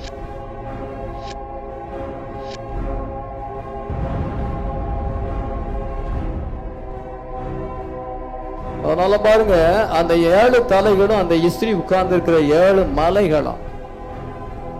அந்த இஸ்ரீ அந்த மிஸ்ரி பாபிலோன், இஸ்ரீ சபைக்கு அடையாளமா இருக்கு. அது கத்தோலிக்க மார்க்கம். அந்த இஸ்ரீ சபைக்கு மிஸ்ரி பாபிலோன், பாபிலோன் மகா ரகசிய மகா பாபிலோன், பூமியில் உள்ள அருவருப்புகளுக்கும் வேசிகளுக்கும் தாய் என்ன நாமம் அவருடைய நெற்றியில எழுதப்பட்டிருந்தது. 17:5 வாசிக்கணும். அந்த இஸ்ரீ பசுத்தவான்களுடைய ரத்தத்தால் வெறி கொண்டிருக்கிறாள். அவளை பார்த்து நான் ஆச்சரியப்பட்டேன். நீ ஏன் ஆச்சரியப்படுகிறாய்? அந்த இஸ்ரீனுடைய ரகசியத்தையும் அந்த 7 தலைகளையும் 10 கொம்புகளையும் உடையதாய் அந்த இஸ்ரீயை சுமக்கிற அந்த மிருகத்தினுடைய ரகசியத்தையும் உனக்கு சொல்லுகிறேன். இது ஞானமுள்ள மனம் இதுல விளங்கும். அந்த 7 தலைகள் அந்த இஸ்ரீ உட்கார்ந்து 7 மலைகள், 7 மலையின் மேலே கட்டப்பட்டது ரோமாபுரி. அல்ல, அது அடுத்த வசனத்தை வாசிக்கலாம். 10ஆம் வசனம். 7 ராஜாக்களாம், இவர்களில் 5 பேர் விழுந்தார்கள், ஒருவன் இருக்கிறான், மற்றவன் இன்னும் வரவில்லை. அவைகள் 7 ராஜாக்களாம், இவர்கள் 5 பேர் விழுந்தார்கள், ஒருவன் இருக்கிறான், மற்றவன் இன்னும் வரவில்லை. வரும்போது அவன் கொஞ்ச காலம் தரித்திருக்க வேண்டும். 7 ராஜாக்கள், 7 மலையை குறிக்கிறது, 7 ராஜாக்களையும் குறிக்கிறது. பேகன் ரோமன் எம்பையர்ல அஞ்ஞான ரோமாபுரி, அந்த அஞ்ஞான ரோமாபுரியில 7 எம்பரர்ஸ் தோன்றினார்கள், 7 சக்கரவர்த்திகள் தோன்றினார்கள். அதுல யோவான் சொல்லுகிறான், அவனுடைய காலத்துல 5 ராஜாக்கள் ஏற்கனவே மரித்து போனார்கள், 5 பேர் விழுந்தார்கள், ஒருவன் இருக்கிறான், இப்பொழுது 6வது காரன் இருக்கிறான், 7வது இன்னொருத்தன் வரணும், 8வதும் ஒருத்தன் வருவான் அப்படின்னு சொல்லியிருக்கு. அப்படின்னா அந்த 7 ராஜாக்கள் யாரு? முதலாவது ஜூலியஸ் சீசர், 2வது அகஸ்டஸ் ஆக்டேவியன் என்ற சீசர், அதன் பின்பு கிளாடியஸ், 3வது கிளாடியஸ், 4வது வெஸ்பாசியன், 5வது டைட்டஸ், 6வது நீரோ மன்னன். அப்ப நீரோ இப்பொழுது இருக்கிறான். அதான் ஒருவன் இருக்கிறான். 5 பேர் விழுந்தார்கள், Julius Caesar, Augustus Caesar, Claudius Caesar, Vespasian, Titus, 5 பேர் விழுந்து போனார்கள், மரித்து போனார்கள். இப்பொழுது அவன் இருக்கான், நீரோ மன்னன் இப்பொழுது இருக்கிறான். இன்னொருவன் வர வேண்டும், மற்றவன் இன்னும் வரவில்லை. வரும்போது அவன் கொஞ்ச காலம், அவன் தான் டொமிட்டன். இதை 7வது ராஜா டொமிட்டன். இப்படி 7 ராஜாக்கள் வந்தார்கள். It is history. அது இது சரித்திரம், நடந்தது. இது பைபிள்ல இல்ல, ஹிஸ்டரி புக்லயும் இருக்கு. பைபிள்ல 7 ராஜாக்கள் 7 தலைகள் சொல்லப்பட்டிருக்கு. ஹிஸ்டரி நமக்கு அதை ப்ரூவ் பண்ணி காமிக்கிறது. அதன் பின்பு 11ஆம் வசனத்தை வாசிக்கலாம். இருந்ததும் இராததுமாகிய மிருகமே, 8வதானவனும் அவ்வேழிலிருந்து தோன்றுகிறவனும் நாசமடைய போகிறவனுமாய் இருக்கிறான். இருந்தது ஏற்கனவே அவன் இருந்தான், இப்பொழுது இல்ல, திருப்பி அவன் இருப்பான், கொஞ்ச காலம் அவன் இல்ல. இருந்ததும் இராததுமாகிய மிருகமே, 8வதும் அந்த 7லிருந்து தோன்றுகிறது. அந்த பேகன் ரோம்ல இருந்து, அஞ்ஞான ரோமாபுரியிலிருந்து தோன்றுகிறது. 8வது அவன் தான் மிருகம். எந்த மிருகம்? 4வது மிருகம். இருந்தது இராதுமாகிய மிருகமே, 8வது அவனும் அவ்வேளிலிருந்து தோன்றுகிறவன் நாசமடைய போகிறவனுமாய் இருக்கிறான். அவன் ஒரு மிருகம். 8வது வருகிறவன் அந்த 7லிருந்து தோன்றுகிறான். பேகன் ரோம்ல இருந்து அவன் தோன்றுகிறான். முன்னால் அவன் இருந்தான், பின்பு இல்ல, திருப்பி இருக்க போறான். அவன் நாசமடைய போகிறான். அதுதான் மிருகம், 4th கிங்டம், 4வது ராஜ்யம். அந்த தானியேல் கண்ட பொல்லாத மிருகம். அது கெடியும் பயங்கரமும் பலத்ததுமான மிருகம், இரும்பு பற்களை உடைய மிருகம். இதை தானியேல் அந்த 10லிருந்து வாசிக்கும், 15ல வாசிக்கும் பொழுது வெண்கல நகம் இருந்துச்சான். நகம் வெண்கலம், பல்லு இரும்பு, நகம் வெண்கலம். எவ்வளவு பயங்கரம் பாருங்க. 10 கொம்புகளை உடைய மிருகம், மிகவும் பொல்லாத ஒரு மிருகம். அதுதான் 8வது, அதுதான் லாஸ்ட் போப். 8வது the lost pope who will be Satan incarnate. சாத்தான் அவனுக்குள்ள அவதாரம் எடுக்கிறான். Jesus God incarnate, antichrist Satan incarnate. இயேசு கிறிஸ்து சன் ஆஃப் காட், தேவனுடைய குமாரன் எழுதப்பட்டார். அவன் சன் ஆஃப் பெர்டிஷன், கேட்டின் மகன். விசுவாச துரோகம் நேரிட்டு கேட்டின் மகன் வெளிப்பட்டாருடைய அந்த நாள் வராது. 2 Thessalonians 2:3 வாசிக்கிறோம். 4ஆம் வசனத்துல அவன் எதிர்த்து நிற்கிறவனாகவும், ஆராதனைக்குரியது எதுவோ அதற்கு மேலாக, தேவன் எனப்படுவது எதுவோ ஆராதிக்கப்படுவது அதற்கு மேலாக தன்னை உயர்த்துகிறாகவும், தேவனுடைய ஆலயத்தில் தேவன் போல் உட்கார்ந்து தன்னை தேவன் போல காண்பிக்கிறவனுமாய் இருப்பான். 2 தெசலோனிக்கேயர் 2:3-4 வாசிக்கலாம். எவ்விதத்தினாலும் ஒருவனும் உங்களை மோசம் போக்காதபடிக்கு எச்சரிக்கையாயிருங்கள். ஏனெனில் விசுவாச துரோகம் முந்தி நேரிட்டு கேட்டின் மகனாகிய பாவ மனுஷன் வெளிப்பட்டால் ஒழிய அந்த நாள் வராது. அவன் எதிர்த்து நிற்கிறவனாயும் தேவன் எனப்படுவது எதுவோ ஆராதிக்கப்படுவது எதுவோ அவை எல்லாவற்றுக்கும் மேலாக தன்னை உயர்த்துவனாயும் தேவனுடைய ஆலயத்தில் தேவன் போல தேவனுடைய ஆலயத்தில் தேவன் போல் உட்காருவான். எதிர்த்து நிற்கிறவனாகவும் தேவன் எனப்படுவது எதுவோ ஆராதிக்க அதுக்கு மேலாக தன்னை உயர்த்தி தேவனுடைய ஆலயத்தில் தேவன் போல் உட்காருவான். அவன் இன்னும் உட்கார போகிறான். அவன் தான் anti Christ. The lost hope will be the antichrist. அதான் 8வது கொடிய மிருகம் என்று பைபிள்ல நாம் வாசிக்கிறோம். அல்ல அந்த 10 கொம்புகள் எது? அந்த மிருகத்திலே 10 கொம்புகள் இருந்தது என்று சொல்லப்படுது. 12ஆம் வசனத்தை வாசிக்கலாம். நீ கண்ட 10 கொம்புகளும் 10 ராஜாக்களாம். நீ கண்ட 10 கொம்புகளும் 10 ராஜாக்களாம். அவர்கள் இன்னும் ராஜ்யம் பெறவில்லை. அவர்கள் மிருகத்துடனே 1 மணி நேரம் அளவும் ராஜாக்கள் போல அதிகாரம் பெற்றுக் கொள்ளுகிறார்கள். அவர்கள் ஒரே இருதயமுடையவர்களாய் இருந்து தங்களுடைய ராஜ்யத்தை மிருகத்துக்கு ஒப்பு கொடுப்பார்கள். எப்பொழுது? அந்த உபத்திர காலத்தின் பொழுது ஒப்பு கொடுப்பார்கள். பின்பு அந்த 10 ராஜாக்களும் அவளை பகைத்து பாலு நிர்வாணமாக்கி ரஷ்யா கூட சேர்ந்து கொண்டு இது அவருடைய மாம்சத்தை பச்சித்து போடுவார்கள். ஆட்டம் பாம்பு வாடிகன் பட்டணத்து மேல போடும் பொழுது 1 மணி நேரத்தில் அழிஞ்சு போ நடக்க போற காரியம். ஒருவேளை நான் இதை விசுவாசிக்க மாட்டேனாலும் விசுவாசித்தாலும் விசுவாசியாட்டாலும் நடக்க போற காரியம். ஹல்லேலூயா. ஒருத்தருமே விசுவாசிக்காட்டாலும் நடக்கத்தான் போகுது. ஆனா விசுவாசிக்கிற பிரைட் அதை விசுவாசிப்பாங்க. ஹல்லேலூயா. அவங்க தப்பிச்சுக்கிடுவாங்க. நான் இதை விசுவாசிக்கல பாஸ்டர், எப்படி? இது வரைக்கும் நடந்திருக்கு, இனிமேலும் நடக்க போகுது. உங்களுக்கு முன்னதாகவே ஆண்டவர் சொல்லி வச்சிருக்கிறாரு நீங்க எச்சரிப்பா இருக்கணும்னு சொல்லி. சீசலுக்கு ஏற்கனவே ஆண்டவர் எச்சரிப்பா சொல்லி இருக்கிறாரு. பாலாக்கு அருவருப்பு வரும்பொழுது ஓடி போயிரு, டைட்டஸ் வருவான், இதை அழிச்சிருவான், அப்போ ஓடி போயிருங்க. உள்ள மாட்டிக்கிட்டா நீங்க செத்து போவீங்க, அழிஞ்சு போவீங்க. நடப்பதுக்கு முன்னதாகவே நமக்கு சொல்லி இருக்கிறார். அந்த 4ஆம் மிருகம் தன்னுடைய பவரை பெறுவதற்கு முன்னதாக தேவனுடைய ஆலயத்தில் தேவன் போல் உட்கார்வதற்கு முன்னதாக நீங்க தப்பிச்சுக்கிடுங்க, உங்களுக்கு நான் சொல்லி இருக்கிறேன்னு சொல்றாரு. ஹல்லேலூயா. சிலர் விசுவாசியாமல் போனாலும் என்ன, அவங்களுடைய அவிசுவாசம் தேவனுடைய உண்மையை அவமாக்குமோ? அவமாக்க மாட்டாது. தேவன் ஒருவரே சத்தியபரர், எந்த மனுஷனும் பொய்யனா இருக்கிறார். ஆமென். What are the 10 kings? இது அந்த 10 ராஜாக்கள் யாரு? 10 ராஜாக்கள் யார் என்றால் Great Britain, Germany, Spain, France, Italy, Switzerland, Portugal. இந்த 7 ராஜ்யங்கள், இன்னைக்கு இருக்கிற 7 ராஜ்யங்கள் ஒரு காலத்துல ரோமாபுரி ஆண்டது. அதற்கு பிறகு ஹெருலியஸ், ஆஸ்ட்ரோகோஸ், வேண்டில் அப்படி என்று மொத்தம் 10. இந்த ஹெருலியஸ், வேண்டல், ஆஸ்ட்ரோகோஸ் என்ற 3 சிறிய ராஜ்யங்களை அந்த 3 கொம்புகளையும் அந்த சின்ன கொம்பு பிடுங்கி போட்டு இப்பொழுது அந்த 7 கிங்டம்ஸ் இருக்கிறது. கிரேட் பிரிட்டன், இங்கிலாந்து இருக்கிறது, ஜெர்மனி இருக்கிறது, பிரான்ஸ் இருக்கிறது, ஸ்பெயின் இருக்கிறது, போர்ச்சுகல் இருக்கிறது, சுவிட்சர்லாந்து இருக்கிறது, இத்தாலி. 7 கிங்டம்ஸ் இன்னைக்கு இருக்குது. 3 கொம்புகள் பிடுங்கப்பட்டது என்று சொல்லப்பட்டது. பெர்கனியன் சர்ச் ஏஜில் பிரதர் பெர்னா சொல்லுகிறார். அந்த பேப்பல் ரோம் எப்படி வந்தது? அஞ்ஞான ரோமாபுரி, சீசர்கள் ஆண்ட ரோமாபுரியானது போப்பு ஆளுகிற ரோமாபுரியாக இப்பொழுது மாறி இருக்கிறது. அது எப்படி மாறினது என்பதை தீர்க்கதரிசி தன்னுடைய செய்தியில சொல்லுகிறார். The Burgundian Church Age சொல்லுகிறார்.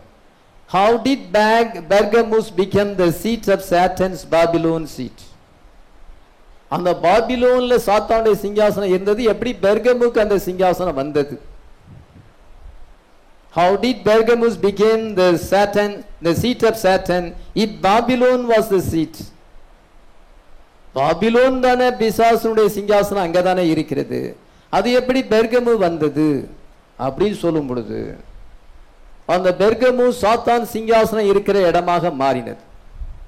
வெளிப்படுத்தல் 2ஆம் அதிகாரம் 13ஆம் வசனத்தை வாசிக்கலாம். உன் கிரியைகளையும் சாத்தானுடைய சிங்காசனம் இருக்கிற இடத்தில் நீ குடியிருக்கிறதையும் நீ என் நாமத்தை பற்றி கொண்டிருக்கிறதையும் சாத்தான் குடிக்கொண்டிருக்கிற இடத்திலே உங்களுக்குள்ளே எனக்கு உண்மையுள்ள சாட்சியான அந்திப்பா என்பவன் கொல்லப்பட்ட நாட்களிலும் என்னை பற்றும் விசுவாசத்தை நீ மறதியாமல் இருந்ததையும் உன் கிரியைகளையும் சாத்தானுடைய சிங்காசனம் இருக்கிற இடத்தில் நீ குடியிருக்கிறதையும் என் நாமத்தை பற்றி கொண்டிருக்கிறதையும் சாத்தான் குடிகொண்டிருக்கிற இடத்திலே எனக்கு உண்மையுள்ள சாட்சியாகிய அந்திப்பா என்பவன் கொல்லப்பட்ட நாளிலும் என் நாமத்தை பற்றும் விசுவாசத்தையும் மறுதலில்லாமல் இருப்பதையும் நான் அறிந்திருக்கிறேன் என்று சொல்லுகிறார். சாத்தான் குடிகொண்டிருக்கிற இடம், சாத்தானுடைய சிங்காசனம் இருக்கிற இடம் பெர்கமு என்று சொல்லப்பட்டிருக்கு. அது பாபிலோன்ல தானே சாத்தானுடைய சிங்காசனம் இருந்தது. அது எப்படி இங்க வந்தது அப்படிங்கிற சரித்திரத்தின்படி பிரதர் பிரணாம் சொல்லுகிறார். 7 சபை காலங்கள்ல எல்லா சத்தியமும் இருக்குது. 7 சபை காலங்கள் புஸ்தகம் அல்ல பிரதர் பிரணாம் சொல்லுகிறார். பெர்கமுஸ் became the seat of Satan, Babylon was the seat. அதாவது பாபிலோனை ஆண்ட கடைசி ராஜா அட்டாலஸ். இந்த அட்டாலஸ் என்ன செய்தான் என்றால் தீர்க்கதரிசி விதமாய் சொல்லுகிறார். மேதிய பெர்சிய ராஜ்யம் வந்து அவனை அட்டாக் பண்ணும் பொழுது அவன் தன்னுடைய அங்க மத சம்பந்தமான புஸ்தகங்கள் எல்லா விதமான மிஸ்ட்ரிஸ் சாக்ரெட் புக்ஸ் எல்லாம் தூக்கிக்கிட்டு என்ன செய்தான் என்றால் பெர்கமு வந்துட்டான். பெர்கமு ரோம ஆதிக்கத்தின் கீழ் இருக்குது. அதனால ரோம ஆதிக்கத்தின் கீழ் இருக்கிற பெர்கமுக்கு அந்த பயந்து போய் அவன் இங்க வந்து பெர்கமுல தன்னுடைய சிங்காசனத்தை வைத்து விட்டான். அதனால பாபிலோனிய மார்க்கம் வந்து பெர்கமுக்கு வந்து விட்டது. அட்டாலஸ் அதை கொண்டு வரும் பொழுது அவனுடைய அந்த மத சம்பந்தமான கொள்கைகள் அந்த புத்தகங்களை எல்லாம் கொண்டு வந்து விட்டான். அவங்க வந்து பெர்கமுல எப்படின்னா ராஜா தான் மதகுரு, மதகுருவும் ராஜா தான். அவர் ராஜாங்கத்தையும் பார்ப்பார், மதகுருவா இருக்கிறார். அவர் தான் கடவுள், அவரை கும்பிடணும். இதுதான் பாபிலோனிய மார்க்கம். பிரீஸ் கிங், பிரீஸ் வந்து பிரீஸ்ட வர்ஷிப் பண்ண வேண்டும். Satan shifted his headquarters from Babylon to Pergamus. Attalus வந்தான். அட்டாலஸ் பிறகு அவனுடைய பிள்ளைகள் வந்தாங்க. தேர்ட் அட்டாலஸ் வரும் பொழுது அவனுக்கு குழந்தை இல்லை. அதனால அந்த ராஜ்யத்தை என்ன செய்தாலும் பாபிலோனுக்கு உயில் எழுதிட்டான். எல்லாம் நடந்த சரித்திரம் இது. He mortared this Satan அவன் வந்து உயில் எழுதி விட்டான். He willed the kingdom to Rome, Julius Caesar. Julius சீசருக்கு அந்த ராஜ்யத்தை உயில் எழுதும் பொழுது அவன் அந்த ராஜ்யத்தை பெற்றுக்கொண்டதுமல்ல அந்த மத சம்பந்தமான காரியங்களை எடுத்துக்கொண்டான். அதனால சீசர் வந்து கடவுளாக நினைக்கப்பட்டார். கடவுளும் அவர் தான், ராஜாவும் அவர் தான். அதான் பாபிலோனிய மார்க்கம். Breeze king. அதனால ராஜ்யத்தையும் பெற்றுக்கொண்டான், மதத்தையும் பெற்றுக்கொண்டான். அதனால பேகன் ரோம் எம்பரர் வந்து கடவுளாக வழிபட்டார்கள். அதன் பின்பு போப்பு வரும்பொழுது அவரும் கடவுளாக வழிபடுகிறார். அதான் போப்பு ஆண்டவர் என்று சொல்லுகிறார். அதனால் நீங்க கவனிக்கும் பொழுது என்னவென்றால் அந்த போப்பு அந்த சீசர்கள் வந்து இவ்விதமாக ராஜாக்களா என்பொழுது மேக்சிமஸ் என்றதான தேர்ட் என்ற ராஜா வரும் பொழுது எனக்கு அந்த மத குரு பட்டம் வேண்டாம், நான் ராஜாவை மட்டும் இருந்துகிடுறேன்னு சொன்னார். அதனால அந்த மத குரு பட்டத்தை வந்து ரிஜெக்ட் பண்ணும் பொழுது போப்பு, ரோமாபுரி போப்பு வந்து நான் அதை வச்சுக்கிடுன்னு சொல்லிட்டு அவர் வந்து கிங்காகவும் பிரீஸ்டாகவும் மாறிட்டார். அதனால எல்லா ராஜாக்களையும் அங்கே வந்து கொரோனேஷன் முடி சூட்டணும்னா அந்த போப்பு தான் வந்து முடி சூட்டணும். இன்னைக்கு இதோ பிரைம் மினிஸ்டர் இன்னும் மற்ற சென்ட்ரல் கவர்மெண்ட் மினிஸ்டர் வர்றாங்கன்னா பதவி பிரமாணம் செய்யறதுக்கு ஜனாதிபதி போகணும்.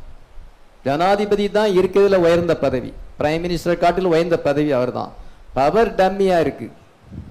அதனால கவர்னர் ஜனாதிபதி போய் தான் அவங்களுக்கு பிரமாணம் செய்து வைக்கணும். இங்கே சீஃப் மினிஸ்டர் எம்எல்ஏக்கெல்லாம் வந்தாங்கன்னா பதவி பிரமாணம் செய்ததுக்கு கவர்னருக்கு தான் அதிக பவர் இருக்கிறது. உயர்ந்த பதவி கவர்னர் தான். ஆனா பவர் வந்து அவங்களுக்கு குறையா இருந்தாலும் பதவி உயர்ந்த பதவி. அதே போல அந்த 10 கிங்டம்ஸ்ல ரோமாபுரியில இங்கிலாந்து மன்னன் முடிசூட்டணும்னா போப்பு வந்து முடிசூட்ட வேண்டும். அவர் முடிசூட்டல முடியாதுன்னா அவர் ராஜாவை மாற முடியாது. அவர் யாரை நினைச்சாலும் முடிசூட்டி ராஜாவை மாற்றலாம். ஒருத்தர் ராஜா பதவியிலிருந்து டீத்ரோன் பண்ணலாம். இப்படியாக 10 ராஜாக்களும் வந்து மத குரு தான் அன்னைக்கு போய் அனாயின் பண்ணும் பொழுது போப்பு வந்து எல்லாத்துக்கும் மேல போயிட்டார். ராஜாக்களுக்கு மேல, ராஜாக்களை தள்ள முடியும், ராஜாக்களை ஏற்படுத்த முடியும். இது என்னது? பாபிலோனிய மார்க்கம். பாபிலோனிய மார்க்கம் அட்டாலஸ் மூலமாக பெர்கமுக்கு வந்தது. பின்பு அட்டாலஸ் உயில் எழுதி வச்சனால சீசர் அதை பெற்றுக்கொண்டார். சீசர் பெற்றுக்கொண்டார். அது போப்புக்கு அந்த மேக்சிமஸ் என்ற சீசர் வந்து அது எனக்கு அந்த இது வேண்டாம், மதகுரு வேண்டாம்னு சொல்லும் பொழுது அதை போப்பு பெறும் பொழுது போப்பு தான் ராஜாக்களை ஏற்படுத்தினார். போப்பை சந்திக்கணும் ராஜா, இங்கிலாந்து ராஜா போப்பை சந்திக்கணும்னா வெறுங்காலோடு கூட பல மணி நேரம் அந்த போப்பினுடைய பேலஸ்ல காத்திருக்கணும். அவர் கூப்பிட்டாதான் வர முடியும். அடிமை மாதிரி கிடக்கணும். ராஜாக்கள் அடிமை மாதிரி போப்பு காலில் கிடந்தாங்க. அவர் ஒரு கட்டளை கொடுத்தா 10 ராஜ்யங்கள் இருக்க முடியும். ஒருத்தர் வந்து டீத்ரோன் பண்ணிட முடியும். நீ ராஜா வேண்டாம், அவர் நினைச்ச ஆள வைக்கும். பயங்கரமான பவர். 4ஆம் மிருகம் பொல்லாத மிருகம். அதனால அட்டாலஸ் அதை கொண்டு வந்தான்.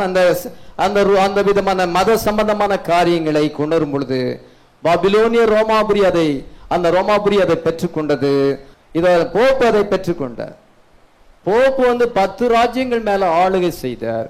10 ராஜாக்களும் அவங்களை அடங்கி இருந்தார்கள், பயந்து போய் கிடந்தார்கள். இதோ நான் எல்லாத்துக்கும் மேல இருக்கிறேன். பதவி பிரமாணம் செய்ய வேண்டும். கொரோனேஷன், முடிசூட்டும். அவர் தான் முடிசூட்டணும், வேற யாரும் முடிசூட்டும். அவ்விதமான அந்த மிருகம் வந்து பலத்து போய்விட்டது. ரொம்ப பலத்த மிருகமாய் மாறிவிட்டது. 10 கொம்புகள் 10 ராஜாக்கள் மேல அது ஆதிக்கம் செலுத்தினது. அதன் பின்பு அங்க சின்ன கொம்பு அங்க வந்தது என்று சொல்லப்பட்டிருக்கு.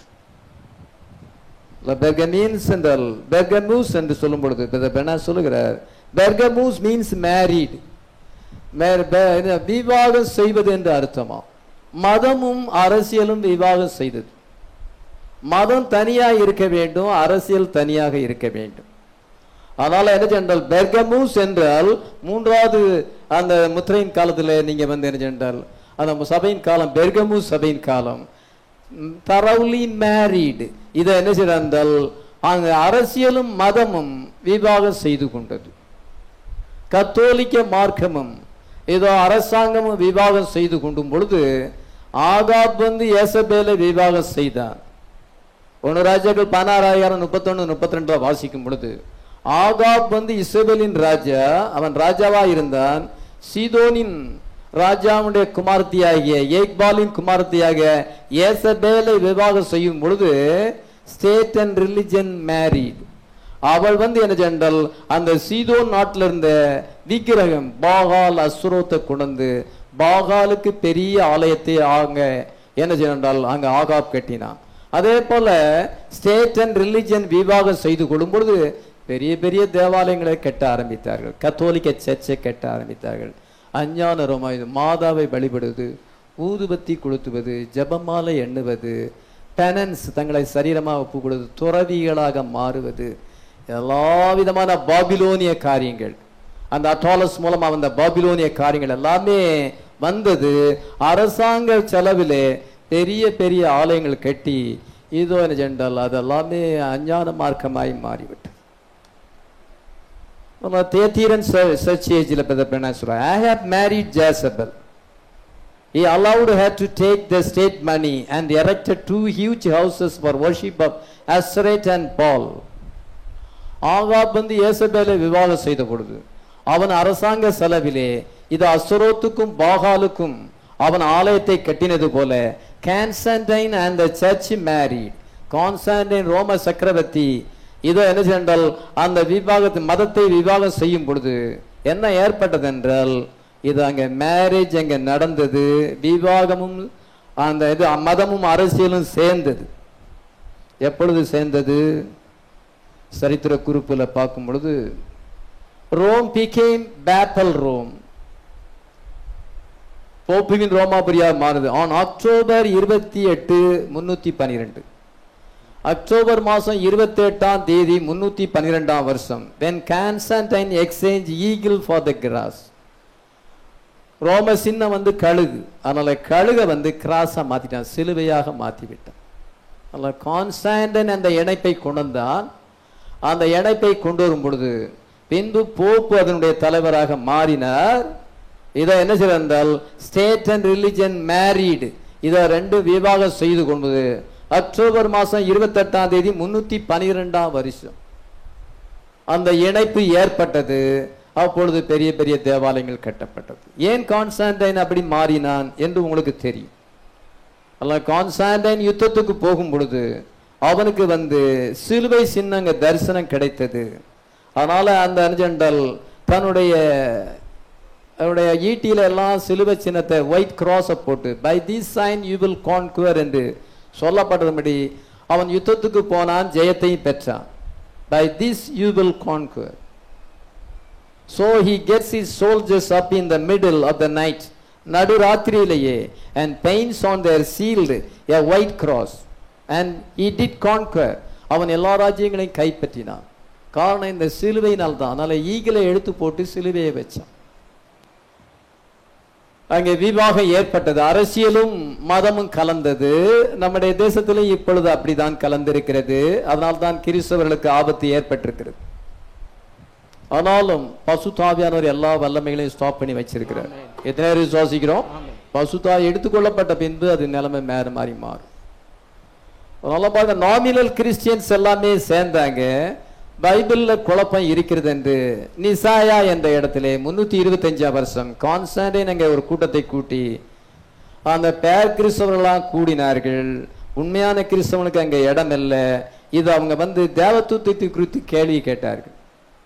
ஆனால் அவங்க என்ன பண்ணிருப்பாங்கன்னா, பிதா இருக்கிறார், குமாரன் இருக்கிறார், பசுத்தாவி இருக்கிறார், 3 பேரும் தனித்தனியா இருக்கிறாங்க. அதனால பிதா மனுஷனா வர முடியாது. குமாரனை பார்த்து பிதா என்ன சொன்னார்னா, நீர் போறோம், நீர் போய் மனுஷனா மாறி ஜனங்களுக்காக நீர் மரிக்க வேண்டும். உடனே குமாரன் போகிறார்.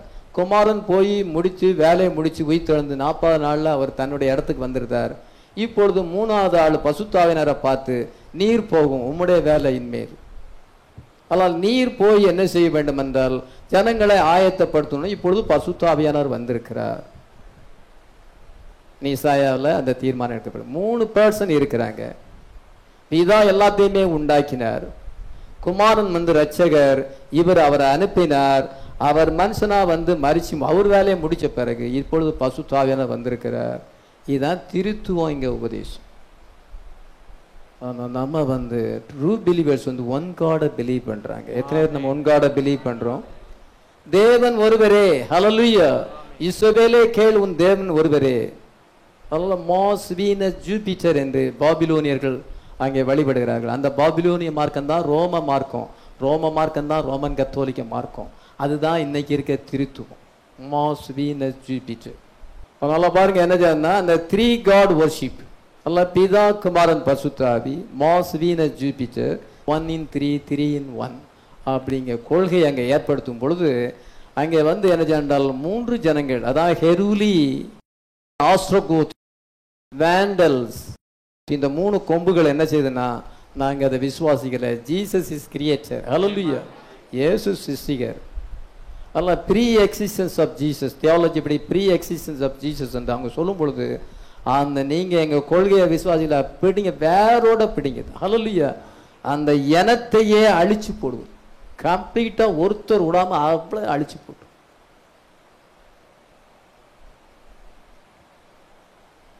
அந்த மாதிரி அந்த சின்ன கொம்பு என்ன செய்தது என்றால், அந்த ஆன்டி கிரைஸ்ட் ஸ்பிரிட், 4வது மிருகம், அந்த சின்ன கொம்பு போப்புரோமரி பேப்பர் போப் என்ன செய்தார் என்றால், எங்களுடைய டாக்டரினை பிலீவ் பண்ண உன்னைய கம்ப்ளீட்டா கிரஷ் பண்ணிடுறேன். 3 ராஜ்யங்களை இல்லாமலே அழிச்சு போட்டது. ஒருத்தர் கூட மீதி இல்லாம அழிச்சு போட்டது. அதான் அது வேரோடு பிடுங்கப்பட்டது. நடந்தது பக்கத்திலே நடக்கும், உங்களுக்கு தெரியாது. கம்போடியா மன்னன் எத்தனையோ லட்சம் பேரை கொண்டு போட்டான். இப்பந்தான் நடந்துச்சு, ஒருத்தருக்கும் ஒன்றும் தெரியாது. உலகத்தில் எத்தனை ஆயிரக்கணக்கான மக்கள் ஒரே நேரத்தில் சாகுறாங்க. உங்களுக்கு தெரியுமா? மீடியா அதை மறைச்சு விடும்.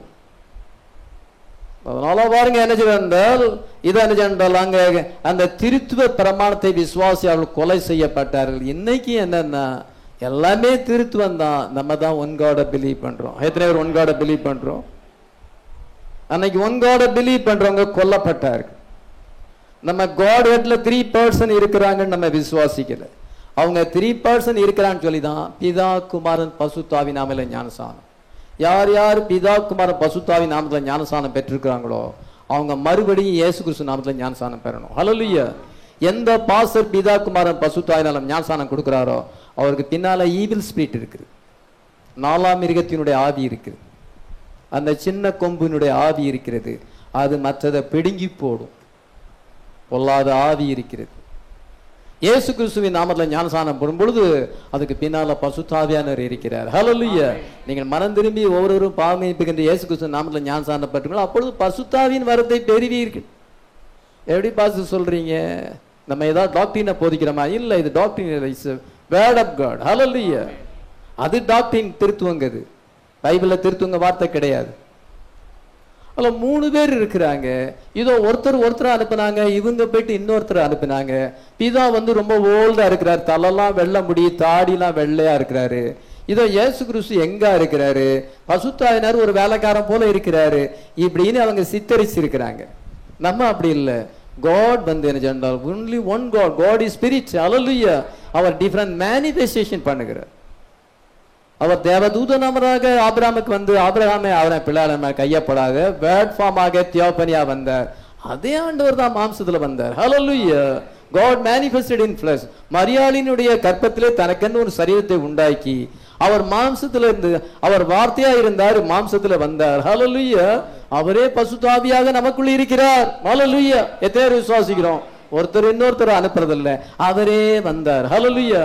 அவர் யார் மேலே நம்பிக்கை வைக்கிறதில்ல, அவரே நமக்காக மரித்தார். எத்தனை விசுவாசிக்கிறோம்? இது ஹோலி ஸ்பிரிட் சொல்லும் பொழுது அந்த சின்ன கொம்பு என்ன சொல்லுது? 3. அந்த சின்ன கொம்பு உபதேசத்துல தான் எல்லா ஸ்தாபனமும் இருக்கு. அதனால தான் ஒவ்வொரு ஸ்தாபனத்துக்கு முன்னால ஒரு ஈவில் ஸ்பிரிட் இருக்கு. பெந்தெகோஸ்டல் ஸ்பிரிட் ஈவில் ஸ்பிரிட் அது. அதனால பாருங்க என்ன செய்யறாங்க, அந்த சின்ன கொம்பின் ஆவி அவனுக்குள்ள இருக்குது. திருத்துவம் ஒரு பிசாசினுடைய உபதேசம், பாதாளத்திலிருந்து அந்த பொய் உபதேசம். ஆனால் ஒன் காட், தேவன் ஒருவரே. ஹல்லேலூயா. எத்தனை பேர் விசுவாசிக்கிறோம்? அந்த 3 கொம்புகளும் கத்தோலிக்க மார்க்கத்தை அப்போஸ் பண்ணினால, அந்த மார்க்கத்தினுடைய உபதேசங்களை எதிர்த்தினால அந்த முற்றிலும் அது பிடுங்கப்பட்டது. அந்த சின்ன கொம்பு வந்த பின்பு, போப்பு அதிகாரத்தை பெற்ற பின்பு, அரசியல் ஆதிக்கத்தை பெற்ற பின்பு 3 கொம்புகளை முற்றிலுமாக ஜெனோசைடு, அந்த இனத்தை முற்றிலுமாக அழித்து போட்டது. ஹல்லேலூயா.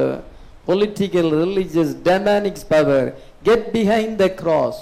இன்னைக்கு என்ன சென்றால் எல்லா வல்லமைகளும் சிலுவைக்கு பின்னால வந்து, அரசியல் வல்லமை, மத வல்லமை, இதோ பிசாசின் வல்லமை இன்னைக்கு சிலுவைக்கு பின்னால ஒளிஞ்சு நாங்க கர்த்தருடைய பிள்ளைகள் சொல்றாங்க, அவங்க கர்த்தருடைய வார்த்தையை போதிக்கிறாங்க. என்ன இது? தானியேல் பார்க்கிறான், ஆச்சரியமா இருக்கிறது. இந்த இஸ்ரீ பசுத்தவான்களின் ரத்தத்தால வெறி கொண்டிருக்கிறாள். இவள் நெற்றியில என்ன சென்றால் பாபிலோன் ரகசியம், பூமியில் உள்ள அருவருப்புகளுக்கும் வேசிகளுக்கும் தாய் என்று சொல்லப்படுகிறது. கையில பொற்பாத்திரம் பிடித்திருக்கிறாள். இரத்தாம்பரமும் பொன்னினாலும் முத்துக்களினாலும் இவள் அலங்கரிக்கப்பட்டு இவ்வளோ ஆடம்பரமா இருக்கிறான். பசுத்தவான்களுடைய ரத்தம், இயேசுவின் சாட்சியுடைய ரத்தத்தால வெறி கொண்டிருக்கிறார்கள். என்ன இது? கிறிஸ்டியனுங்கிறாங்க, ஆனா என்ன செய்யற காரியம் எப்படி இருக்குது? விக்கிரகத்தை வழிபடுறாங்க, பசுத்தவான்களை கொலை செய்கிறார்கள். அந்த மார்க்கம் இது என்ன என்று அவனால அண்டர்ஸ்டாண்ட் பண்ண முடியல. இப்பொழுது உலகம் எப்படி இருக்குன்னா, எது தப்பு அது ரைட்னு சொல்லும் உலகம். Bad is called good, good is called bad. பாருங்க, little horn, I considered the horns and behold there came among them another little horn. நான் அந்த கொம்புகளை கவனித்து சின்ன கொம்பு வந்தது, 3 கொம்புகளை பிடுங்கி விட்டது. கான்ஸ்டான்டைன் அங்கே கொண்டு வரும் பொழுது, திருத்துவ உபதேசத்தை கொண்டு வரும் பொழுது, ஒரு கடவுளுக்கு பதிலாக 3 கடவுளும், இயேசு கிறிஸ்துவின் நாமத்துக்கு பதிலாக பிதா குமார பசுத்தாவியின் நாமத்தை கொண்டு வந்து, டைட்டில் பேப்டிஸ்ட கொண்டு வந்து, விக்கிரங்களை சாதிப்பது, ஊதுபத்தி கொளுத்துவது, தாங்களும் கடவுளுடைய பிள்ளைகள் இதோ என்ன சென்றால் சொல்லும் பொழுது, அது பார்க்கும் பொழுது இந்த சின்ன கொம்பு பொல்லாத கொம்பாய் இருக்கிறது. அது 3 இனத்தை அழித்து விட்டது. வெளிப்படுத்தல் 13,1 வாசிக்கலாம். பின்பு நான் கடற்கரை மணல் மேல் நின்றேன். அப்பொழுது சமுத்திரத்திலிருந்து ஒரு மிருகம் எழும்பி வர கண்டேன். அதற்கு 7 தலைகளும் 10 கொம்புகளும் இருந்தன. அதன் கொம்புகளின் மேல் 10 முடிகளும், அதன் தலைகளின் மேல் தூஷணமான நாமமும் இருந்தன. 7 தலைகளும் 10 கொம்பு. 7 தலைகளை உங்களுக்கு சொல்லிட்டேன். 7 ராஜாக்கள் பேகன் ரோம்ல வந்தது. 10 கொம்புகள் 10 ராஜ்யங்களையும் உங்களுக்கு சொல்லி ஆகிவிட்டது. அந்த தலைகளின் மேல் ஒரு தூசணமான நாமம் இருந்தது. அந்த தூசணமான நாமம் தான் தேவனுடைய குமாரனுக்கு பதிலாக ஆட்சி செய்கிறவர். விகாரஸ் பிலிடி. அதுதானே விகாரஸ் பிலிடி. VICARIES பிலிடி. லத்தீன் பாசையில் FILII பிலி டை DEI பிலிடி. விகாரஸ் பிலிடி. பின்னா ரோமன் லெட்டர்ல 5, ஐன்னா 1, சின்னா 100, அது பிறகு எல்னா 50, டின்னா 500. இப்படி கணக்கு படிக்கினா 666. அது தலையில தூசணமான ஒரு நாமம் இருந்தது. 7 தலை இருக்கு. அந்த தலையில தூசணமான ஒரு நாமம் இருந்தது. அந்த தூசணமான நாமம் பிளாஸ்மியஸ் நேம் என்னவென்றால் விகாரஸ் பிலிட்டி. இன்னைக்கும் எழுதியிருக்கு, இன்னைக்கும் அதே இருக்கு. போப்பு கிரீடம் வைத்திருக்கிறார், ட்ரிபிள் கிரவுன் வைத்திருக்கிறார். அந்த ட்ரிபிள் கிரவுன் வந்து எதை குறிக்கிறனா, பாதாளத்துக்கும் அவர் தான் அதிகாரி, பூலோகத்துக்கும் அதிகாரி, பரலோகத்துக்கும் அதிகாரி. பரலோகம், பூலோகம், பாதாளம் மூன்றுக்கும் அவர் தான் கிங். அதால 3 ட்ரிபிள் கிரவுன் வச்சிருக்கிறார். இன்னைக்கு அந்த கிரவுன் இருக்கு. அதில் எழுதி இருக்குது விகாரஸ் பிலிட்டி, ரோமன் லெட்டர் விகாரஸ் பிலிட்டி. அதுக்கு கணக்கு போட்டா சரியா 666 வரும். வெளிப்படுத்தல் 13ஆம் அதிகாரத்திலே நம்ம வாசிக்கும் பொழுது வெளிப்படுத்தல் 13,000 16 17 18 வாசிக்கலாம். பெரியோர் ஐஸ்வர்யவான்கள் தரித்திரர் சுயாதீனர் அடிமைகள் இவர்கள் யாவரும் தங்கள் தங்கள் வலது கைகளிலாவது நெற்றிகளாவது ஒரு முத்திரையை பெரும்படிக்கும் அந்த மிருகத்தின் முத்திரையாவது அது நாமத்தையாவது அது நாமத்தின் லக்கத்தையாவது தரித்துக் கொள்கிறவன் தவிர வேறொருவனும் கொல்லவும் விற்கவும் கூடாதபடிக்கும் செய்தது. இதிலே ஞானம் விளங்கும். அந்த மிருகத்தின் லக்கத்தை புத்தியுடையவன் கணக்கு பார்க்க கடவன். அது மனுஷனுடைய லக்கமா இருக்கிறது. அதனுடைய லக்கம் 666. அந்த மிருகம் சமுத்திரத்திலிருந்து எழுத மிருகம் அந்த ரோம், பேகன் ரோம், பின்பு அந்த ஜெண்டல்ல காயப்பட்டது. அந்த பேகன் ரோம் அழிந்தது, பேப்பல் ரோம் வந்தது. தலையில் ஒன்று காயப்பட்டது, பின்பு அது சொசமாக்கப்பட்டது. அந்த மிருகத்தை ஆராதனை செய்ய வேண்டும். அந்த மிருகம் வந்து கொலை செய்யும்படியான அதிகாரத்தை பெற்றிருக்கிறது. ஆட்டுக்குட்டியாண்டு ஜீவ பொசுல் பேரளப்படாத அனைவரும் அந்த மிருகத்தை வணங்குவார்கள். பெருமையானவர்களையும் தூசணமான பேசும் வாய் அது கொடுக்கப்பட்டது. அது தன் தேவனை தூசிக்கும்படி தன் வாயை திறந்து அவருடைய நாமத்தையும் அவருடைய வாசஸ்தலத்தையும் பரலோகத்தில் வாசமாயிருக்களையும் தூசித்தது.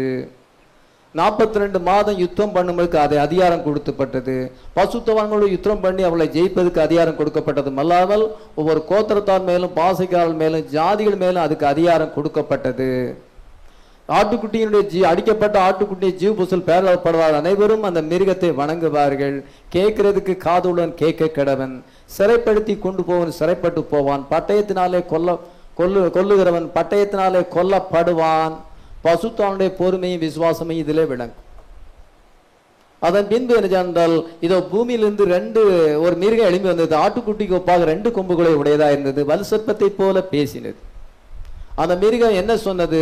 ஷார்ட்டா நான் சொல்றேன், இதோ ஒரு சொரூபத்தை உண்டு பண்ண வேண்டும் என்று சொன்னது.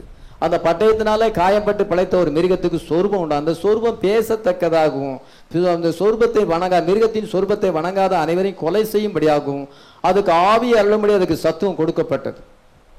அது சிறியோர் பெரியோர் ஐஸ்வர்யவான்கள் தரித்திரர் அடிமைகள் சுயாதீனர்கள் நெற்றியிலாவது கையிலாவது ஒரு முத்திரையை பெரும்படிக்கும். அந்த மிருகத்தினுடைய முத்திரையாவது நாமத்தையாவது நாமத்தின் லக்கத்தையாவது தைத்து கொள்ளாதவன் எவனோ அவன் கொள்ளவும் விற்கவும் கூடாது செய்யும். ஞானமுள்ள மனம் இதுல விளங்கும். அந்த மிருகத்தினுடைய லக்கத்தை புத்தியுடையவன் கணக்கு பார்க்க கடவன். அது மனுஷனுடைய லக்கமாயிருக்குது. அதனுடைய லக்க 666. மிருகம் எழும்பி வருது. பேப்பல் ரோம், பேகன் ரோம் வருது. அதுக்கு தலை காயப்படுகிறது, பேப்பல் ரோம் உண்டாகிறது. அதுக்கு அங்கே பெருமையானதை பேசி தூசிக்கிறது, கொலை செய்கிறது. 6,80,00,000 புராட்டஸ்டன்ட் கிறிஸ்தவர்களை கொலை செய்தது. கிபி 324 1508 வருஷம் வரைக்கும் ஜெனரல் அகஸ்டின் ஹிப்போ என்றதான அவருடைய காலத்தில் இருந்து 1508 வருஷம் சரித்திரம் என்று என்ன சொல்லுகிறது என்றால் 6,80,00,000 பேரை அது கொலை செய்யும். புராட்டஸ்டன்ட் கிறிஸ்தவர்களை கொலை செய்யும். அவளை என்ன சென்றால் கால வேற தனியா எடுத்து கையை தனியா எடுத்து சித்திரவதை செய்து அங்கே குழந்தைகளையும் கொலை செய்து அந்த ரோமன் கத்தோலிக்க மார்க்கத்தை ஏற்றுக்கொள்ளாத அனைவரும் கொலை செய்யப்பட்டார். சரித்திரம் சொல்லுகிறது. கம்ப்யூட்டர்ல எல்லாம் இருக்கிறது, நெட்ல இருக்குது. ஒரு புராட்டஸ்டன்ட் கிறிஸ்தவன் கூட அதை எதிர்த்து கேள்வி கேட்குது. 6,80,00,000 கிறிஸ்தவ இன்னைக்கு போப்பை எதிர்த்து கேட்க யாருமே இல்லை. அந்த மிருகத்துக்கு ஒப்பானவன் யார், மிருகத்தோடு எதிர்த்து நிற்கவன் யார் என்று சொல்லி மிருகத்தையும் வணங்கினார்கள். போப்பு புராட்டஸ்டன்ட் பீப்புளும் அங்க போறாங்க. எப்படி பாருங்க. இதோ 2 கொம்புகளோட மிருகம் அங்க அமெரிக்கா எழும்புகிறது. மிருகத்துக்கு ஒரு சொர்பத்தை செய்யும். வேர்ல்டு கவுன்சில் ஆஃப் சர்ச்சஸ் கொணும். அது அதிகாரத்தை அதுக்கு அதிகாரம் கொடுக்கப்பட்டது. அப்பொழுது மிருகத்தின் முத்திரை தேவனுடைய குமாரனுக்கு பதிலாக ஆட்சி செய்கிறார். அதனால முதலாவது இயேசு கிறிஸ்து இருந்தார். இயேசு கிறிஸ்துக்கு பிறகு அங்க பேதுரு ஃபர்ஸ்ட் போப்பு. நாங்க அந்த போப்பின் வம்சாவளியாய் இருக்கிறோம். அதனால எங்களுக்கு அதிகாரம் கொடுக்கப்பட்டது, பரலோக ராஜ்யத்தின் திறவுகோல் எங்களுக்கு கொடுக்கப்பட்டிருக்கிறது, நாங்கள் தான் என்ன சென்றால் எல்லாத்துக்கும் மேலே என்று போப்பு சொல்லும் பொழுது, உபத்திர காலத்திலே 3 வருஷம் உபத்திர காலத்திலே என்ன செய்யணும் என்றால், அவன் தேவனுடைய ஆலயத்தில் தேவன் போல் உட்கார்ந்து அவன் எல்லாத்தையும் ஆளுகை செய்வான். பொருளாதாரம், ரிலிஜியஸ் பவர், அந்த ஃபைனான்சியல் பவர், பொலிட்டிக்கல் பவர் கொடுக்கும் பொழுது எல்லாம் போய் இந்தியாவும் அங்கே தான் போய் சேரும், எல்லா நாடுகளும் அங்கே போய் சேரும். அதனால பாருங்க, என்ன ரோமன் ஸ்பிரிட் வந்து எல்லாத்தையும் மேற்கொள்ளும். அவன் தேவனுடைய ஆலயத்தில் தேவன் போல உட்கார்ந்து உலகத்தையே ஆளுகை செய்யும் பொழுது கொடிய காலம் ஏற்படும். அருமையானவர்களே, என்ன சென்றால் அதை தடை செய்கிறது ஒன்று இருக்கிறது. தடை செய்கிறவன் நீக்கப்பட்டால் ஒழிய அந்த நாள் வராது என்று சொல்லப்படுது. அக்கிரமத்தின் ரகசியம் இப்பொழுதே கிரியை செய்கிறது. 2 வாசிக்கலாம். அக்கிரமத்தின் ரகசியம் இப்பொழுதே கிரியை செய்கிறது, ஆனாலும் தடை செய்கிறவன் நடுவிலிருந்து நீக்கப்படும் முன்னே அது வெளிப்படாது. தடை செய்கிறவன் நடுவிலிருந்து நீக்கப்பட்டால் ஒழிய அது செய்யும். தடை செய்கிறவன் யாரு? ஹோலி ஸ்பிரிட். ஹல்லேலூயா. ஹோலி ஸ்பிரிட் எங்க இருக்கு? மனவாட்டிக்குள்ள இருக்குது. ஹல்லேலூயா. ஹோலி ஸ்பிரிட் போகும்பொழுது நீங்களும் போயிருந்தீங்க. ஹல்லேலூயா. நீங்க போகும்பொழுது ஹோலி ஸ்பிரிட் மேல போயிரு. தடை செய்கிறவன் அவன் இன்னும் வந்து ராஜ்யத்தை பெறாதபடி, உலக ஆளுகை அவனுக்குள்ள வராதபடி, அந்த ட்ரிபுலேஷன் பீரியட் வராதபடி, ஏன் என்ன செய்யறான் அந்த அக்கமரக்காரன் வெளிப்படாதபடி தடை செய்கிறவன் பசுத்தாவியான தடை செய்கிறார். ஹல்லேலூயா. பிரைடுக்குள்ள இருக்கிறார். ஹல்லேலூயா. பிரைடு எடுத்துக்கொள்ளப்படாத பட்சத்திலே இந்த உபத்திர காலம் வராது. ஆன்டி கிரைஸ்ட் உலகத்தின் மேல ஆளுகை செய்ய முடியாது. அந்த 4ஆம் மிருகம் உலகத்தின் மேல ஆளுகை செய்ய முடியாது. இப்பொழுது மத வல்லமையுடையதாக இருக்கிறது. ஆனா கர்த்தர் என்ன நீக்கப்படும் பொழுது 8 வாசிக்கலாம். நீக்கப்படும் போது அந்த அக்கிரமக்காரன் வெளிப்படுவான், அவனை கர்த்தர் தம்முடைய வாயின் சுவாசத்தினாலே அழித்து தம்முடைய வருகையின் பிரசன்னத்தினாலே. நீக்கப்படும் பொழுது, மனவாட்டி மேல எடுத்துக்கொள்ளப்படும் பொழுது, ஹோலி ஸ்பிரிட் மேல எடுத்துக்கொள்ளப்படும் பொழுது அக்கிரமக்காரன் வெளிப்படுவான். ஆன்டி கிரைஸ்ட் ரூல் அங்க வரும் பொழுது, tribulation period, great tribulation period வரும் பொழுது கர்த்தர் தம்முடைய வாயின் சுபாசத்தினால் அழித்து தம்முடைய வருகையின் பிரசன்னத்தினாலே அவனை நாசம் பண்ணுவார். The Lord shall consume with the spirit of his mouth and shall destroy with the brightness of his coming. அதை எதிர்ப்பதற்கு ஒரே ஒரு வல்லமை என்னதான்? The spirit of the mouth, the spirit of his mouth, the brightness of his coming. Hallelujah. இந்த ஒன்று தான் அதை எதிர்க்க முடியும், வேற எதுவுமே எதிர்க்க முடியாது. நீங்க அதை சேர்ந்தவங்களா இருக்கிறீங்க. Hallelujah. The spirit of his mouth உங்களுக்குள்ள இருக்கு. Hallelujah. உடைய வாயிலிருந்து புறப்படுகிற ஆவி உங்களுக்குள்ள இருக்கிறது. The brightness of his coming. Hallelujah. 7th seal. Hallelujah. 7th seal is the coming of the Lord. Hallelujah. நீங்கள் அதில் ஒரு பாகமாக இருக்கிறீர்கள். The brightness of his coming, the spirit of his mouth. இது ஒன்று தான் அதை எதிர்க்க முடியும். எல்லாம் அடிபணிஞ்சு கிடக்கும். இப்ப எல்லாமே திருத்துவ டாக்டரின் தான் கிடக்குது. எல்லா ஸ்தாபனம் பெந்தகோஸ்தும் அடிமைப்பட்டு தான் இருக்குது. அந்த கத்தோலிக்க டாக்டரின் தான் அங்கே இருக்குது. அதான் எல்லாமே இந்த ஒண்ணுதான் எழுத்து நிக்குது. ஹல்லேலூயா. அவருடைய ஸ்பிரிட் ஆஃப் மவுத், அவருடைய வாயிலுடைய சுவாசம் நமக்குள்ள இருக்கிறது. ஹல்லேலூயா. இந்த பிரைட்னஸ் ஆஃப் இஸ் கமிங், அவருடைய வருகையின் பிரசன்னம் நமக்குள்ள இருக்கிறது. we are in the 7th seal. ஹல்லேலூயா.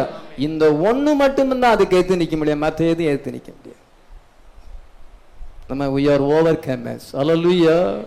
நான் ஜெயங்கொண்டு என் பிதாவின் சிங்காசனம் உட்கார்ந்தது போல ஜெயங்கொண்டு அவனை என்னுடைய சிங்காசனம் என்னோடு கூட உட்காரும்படி அவனுக்கு அருளி செய்வேன். Hallelujah. We are the overcomers of this age. Hallelujah. The spirit of his mouth and the brightness of his coming, நீங்க உங்களுக்குள்ள அது இருக்குது. We are the part of his brightness of his coming. Hallelujah. இந்த ஒன்று மட்டும்தான் anti Christ சிஸ்டத்தை எதிர்கொள்ளுமே வழிய மற்ற எதுவும் எதுக்க முடியாது. இன்னைக்கு உங்களுக்குள்ள அது இருக்கிறது. எத்தனை பேர் விசுவாசம்? We are overcomers. உபத்திர காலம் வரும் பொழுது அந்த ஃபூலிஷ் வெர்ஜன்ஸ் அங்க போகும் பொழுது 1,44,000 ஜூஸ் அங்க இருக்கும் பொழுது அவங்களுக்கு ஓவர் கமர்ஸ் பவர் கிடைக்கல. சாத்தான் அவர்களை எல்லாம் கொன்று போடுவான். இன்னைக்கு நம்மள ஒண்ணும் செய்ய முடியாது. we are overcomers. The Holy Spirit gives strength and power. Hallelujah. பசுத்தாவியார் நமக்கு ஸ்ட்ரென்த் பலத்தை தருகிறார். and anti christ spirit நம்ம எதிர்த்து நம்ம ஜெயிக்கிறோம். Hallelujah. உபத்திர காலத்துல ஜெயிக்க முடியாது. பசுத்தவான்களை கொலை செய்வார். ஃபூலிஷ் வெர்ஜன்ஸ் அதை ஜெயிக்க முடியாது. இப்பொழுது பசுத்தாவியை பெறாத ஃபூலிஷ் வெர்ஜன்ஸ் ஜெயிக்க முடியாது. உங்களுக்கு ஸ்ட்ரென்த் கிடையாது, உங்களை கொன்று போடும். 3 கொம்புகளை எப்படி பிடுங்கிச்சோ அதே மாதிரி செஞ்சு போடும். அதனால பாத்தீங்கன்னா நம்ம கடைசி நேரத்தில் நம்ம இருக்கிறோம். இதோ போப்பின் ரோமாபுரியானது உலகத்தை ஆளுகை செய்ய வேண்டிய நேரத்தில் நம்ம இருக்கிறோம். எல்லா ஆட்டுக்குட்டியின் ஜீவ புசல் பெயரெழுதப்படாத அனைவரும் அதை வணங்குவார்கள். வெளிப்படுத்தல் 13:8 நம்ம வாசிக்கிறோம். 6,80,00,000 கிறிஸ்தவர்கள் கொல்லப்பட்டார்கள். குளோரியஸ் ரிஃபார்மேஷன் ஃபாக்ஸ் மாத்தேயஸ் புக்கில் அங்கே எழுதியிருக்கு. 68 million Protestants put to death. Record on the Roman mythology for disagreeing with the Pope of Rome. போப்பினுடைய காரியங்களுக்கு கீழ்ப்படியானாலே கொல்லப்பட. இன்க்யூசிஷன், அதுக்கு பேர் இன்க்யூசிஷன். போப் இன்னசென்ட் தேர்ட் அவன் ஈவு இறக்கம் இல்லாமல் ஆயிரக்கணக்கான புராட்டஸ்டன்ட் கிறிஸ்தவர்களை கொலை செய்யப்பட்டார். அங்கே போப் லியோ 10 வரும்பொழுது ஜான் டேஷல்ங்கிறவங்க பாவ மன்னிப்பு சீட்டை விற்றார்கள். ஒருவன் பாவம் செய்வதற்கு சீட்டு வாங்கிட்டான் பாவம் மன்னிக்கப்படும். ஏன்னா போப்புக்கு தான் மன்னிக்கிற அதிகாரம் உண்டு. அவர் சீட்டு கொடுத்தாருன்னா செய்ய போற பாவத்துக்கும் இதோ பாவம் மன்னிப்பான். ஒருத்தனை கொலை செய்ய போறோன்னா முன்னக்கூட்டியே சீட்டு வாங்கிடலாம். கொலை செஞ்சா தப்பு கிடையாது, பேசித்தனம் செய்தா தப்பு கிடையாது. அதான் இன்டெலிஜென்ஸ். மார்ட்டின் லூத்தர் அக்டோபர் மாதம் 31 1517 பாவ மன்னிப்பு சீட்டுக்கு விரோதமாக பிரச்சாரம் பண்ணி அது கேசல் சர்ச்சில் அதை அடிக்கும் பொழுது புராட்டஸ்டன்ட் சபை உருவானது. ஹல்லேலூயா. இதெல்லாம் நடந்த காரியம். இது அக்கிரமக்காரன் வெளிப்படவில்லை. மனவாட்டி எடுத்துக்கொள்ளப்பட்ட வெளிப்படும் பொழுது உலகம் உண்டானது முதற்கொண்டு இதுவரைக்கும் இல்லாத உபத்திர காலம் ஏற்படும். ஹல்லேலூயா. அதனால இப்பொழுது நமக்கு அந்த ரெசிஸ்டிங் பவர் கொடுத்திருக்கிறார், ஓவர் கமிங் பவர் கொடுத்திருக்கிறார். ஹல்லேலூயா. வெள்ளம் போல் சத்துரு வரும் பொழுது கர்த்தருடைய ஆவியானவர் அவனுக்கு விரோதமாய் கொடியேற்றுவார். ஏசாயா 59:19 வாசிக்கிறோம். When the enemy comes like a flood, the spirit of God will raise a standard against it. இது கர்த்தருடைய ஆவியானவர் அவனுக்கு விரோதமாய் நமக்கு ஆண்டவர் ரெவலேஷன் கொடுத்திருக்கிறார். ஹல்லேலூயா. மீகா 5:5 வாசிக்கலாம். மீகா 5:5. இவரே சமாதான காரணர். அசீரியன் நம்முடைய தேசத்தில் வரும்போதும் நம்முடைய அரண்மனைகளை மிதிக்கும் போதும் 7 மேய்ப்பரையும் மனுஷரில் 8 அதிபதிகளையும் அவனுக்கு விரோதமாக நிறுத்துவேன். அசீரியன் நம்முடைய தேசத்துல வர. அசீரியன் ஈவில் ஸ்பிரிட். அது அசீரியா ராஜாவுக்கு பின்னால இருக்கிற ஈவில் ஸ்பிரிட், டெவில். அது பாபிலோனுக்கு பின்னால இருக்க டெவில், ரோமனுக்கு பின்னால இருக்க டெவில். அதே போல அசீரியா ராஜான்னா அசீரியன் என்றால் டெவில், பிசாசு. அசீரியன் தேசத்திலே வரும்போது நம்முடைய அரண்மனைகளை மிதிக்கும் பொழுது 7 மேய்ப்பர்களையும் மனுஷரில் 8 அதிபதிகளையும் அவனுக்கு விரோதமாய் நிறுத்துவேன். ஹல்லேலூயா. I rise against him 7 shepherds and 8 principal men. 7 shepherds and 8 principal men. ஹல்லேலூயா. இன்னைக்கு உங்களுக்கு 7 shepherds 8 principal men கொடுத்திருக்கிறார். ஹல்லேலூயா. அந்த ஒரு சக்தி தான் அந்த அசீரியனை ஸ்டாப் பண்ண, அந்த 4ஆம் மிருகத்தை நிறுத்த முடியும். ஹல்லேலூயா. பிசாசை ஜெயிக்க முடியும். ஹல்லேலூயா. பாதாளத்தின் வாசல்களை மேற்கொள்ள முடியும். ஹல்லேலூயா. 7 shepherds and 8 principal men. அது யார்? 7 shepherds யார்? Paul Irenaeus Martin, Columbo Luther, Wesley Brother Branham. 7 shepherds. வெளிப்படுத்தல் 1:6 அவருடைய வலது கரத்திலே 7 நட்சத்திரங்களை ஏந்தி கொண்டிருந்தார். தேவன் தம்முடைய வலது கரத்திலே இந்த 7 நட்சத்திரங்களை வைத்திருக்கார். 7 இந்த shepherds. Hallelujah. Feeding the flock. இதோ மந்தையை போஷிக்கத்தக்கதான shepherds அந்தந்த காலத்தில் ஆண்டவர் கொடுத்தார். இன்னைக்கு நம்ம 7 shepherdகளை இருக்கிறோம். Hallelujah. அவருடைய மெசேஜ் நம்மை ஃபீட் பண்ணுகிறது. Hallelujah. ஒரு காலத்துல லுத்தர் மெசேஜ் அவங்களை ஃபீட் பண்ணினது, அந்த காலத்து பசுத்தவான்களை ஃபீட் பண்ணது. இன்னொரு காலத்துல வெஸ்லி மெசேஜ் ஃபீட் பண்ணது. இப்பொழுது பெர்னாம் message fullness of the word. Hallelujah. இதுதான் அதை எதிர்த்து இந்த ரெவலேஷன் தான். இந்த கல்லின் மேல் என் சபையை கட்டுவேன், பாதாளத்தின் வாசல் அதை மேற்கொள்வதில்லை. மத்தேயு 16:18 வாசிக்கும். அந்த கல் என்றால் is revelation of Jesus Christ. பெர்னாவுடைய மெசேஜ் என்னது? It is the revelation of Jesus Christ. 7 seals என்னது? 7 சர்ச் என்னது?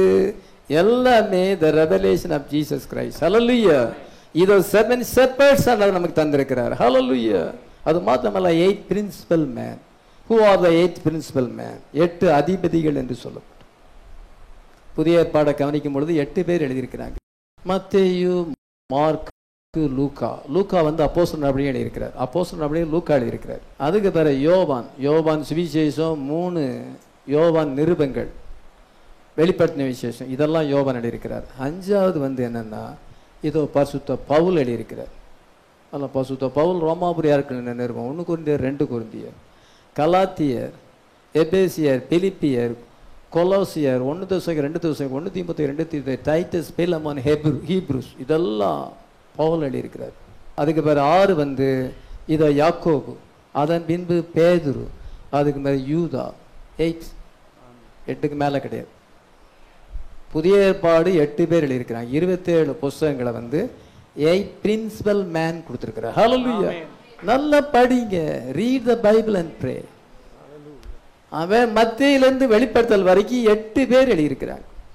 அதனால 7 shepherds 7 சபைக்கால தூதர்கள், 8 பிரின்சிபல் மேன். இதுதான் அசீரியன் வரும் பொழுது இது இருந்துச்சுன்னா ஜெயிக்க முடியும். ஹல்லேலூயா. என் வாழ்க்கையை அதுக்கு தான் ஒப்பு கொடுத்துருக்குறேன். அந்த 8 பிரின்சிபல் மேன் என்ன சொல்றாங்க, 7 shepherds என்ன சொல்றாங்க, படிக்கிறதுக்கு நேரம் இல்லை, எவ்வளோ நேரம் இருந்தாலும் போதாது, அவ்வளோ. ஹல்லேலூயா. சாச ஜெயிக்கலாம். PS 7 வந்து இதை நெப்போலியன் போனபார்ட் வந்து என்ன செய்தான் என்றால், ஜூலை மாதம் 5ஆம் தேதி 1808ஆம் வருஷம் மதத்தை மட்டும் பார்த்துக்க எங்க மேல அதிகாரம் செலுத்த ஜெயில தூக்கி போட்டுட்டான் நெப்போலியன் போனபார்ட். அதுல இருந்து 6 ராஜாக்கள் மேல அதிகாரம் செலுத்ததை விட்டுட்டு வாடிகன் பட்டணத்துல மதத்தை மட்டும் கவனிச்சிட்டு இருக்கிறார். இன்னும் கொஞ்ச நாள் கழிச்சு அவருக்கு மறுபடியும் அந்த பவர் வரும். தடை செய்கிற நீக்கப்படும் பொழுது, மனவாட்டி மேலே இருக்கும் பொழுது, திருப்பி பொலிட்டிக்கல் பவர் வரும் பொழுது எல்லாத்தையும் கிரஷ் பண்ணி போடுவோம். புத்தியில்லாத கன்னிகள், பரிசுத்தாய் பெறாதவர்கள், இந்த செய்தியில வந்து இயேசுவை நேசிக்காதவர்கள், முன்னால விட டவுனா போயிட்டு இருக்குங்க, குளிரா போய்கிட்டு இருக்கிறவங்க, உலகத்துக்கு ஒத்த வேஷமா மாறிக்கொண்டிருக்கிறவங்க, உலகம் பணம் பணம் என்று கத்தரை பின்னால தள்ளிட்டு உலகம் போய்கிட்டு இருக்கவங்க நிச்சயமா கைவிடப்பட்டு நீங்க அங்க மாட்டிக்கிடும் பொழுது கிரஷ் பண்ணுவான். பின்பு அர்மகுதோன் அட்டாமிக் ஃபயர் வந்து எல்லாமே அந்த அட்டாமிக் ஃபயர் வந்து முற்றிலும் அழிச்சு அவருடைய நிஜ நாசின் சுவாசத்தினாலும் வருகையின் பிரசன்னத்தினாலும் கர்த்தர் அவனை நாசம் பண்ணுவார். destroyed by communion. சொல்லுகிறார், Rome will rule the world. Rome வந்து உலகத்தை ஆளுகை செய்யும். but will eventually முடிவாக eventually be destroyed by communion. Russia ஆட்டம் போடும் பொழுது அடிச்சு போகும். பின்பு எல்லாரும் பட்டனை அமுக்கும் பொழுது, கடந்த ஈவினிங் சர்வீஸ் சொன்னேன், எல்லாரும் பட்டனை அமுக்கும் பொழுது உலகமே அடிச்சு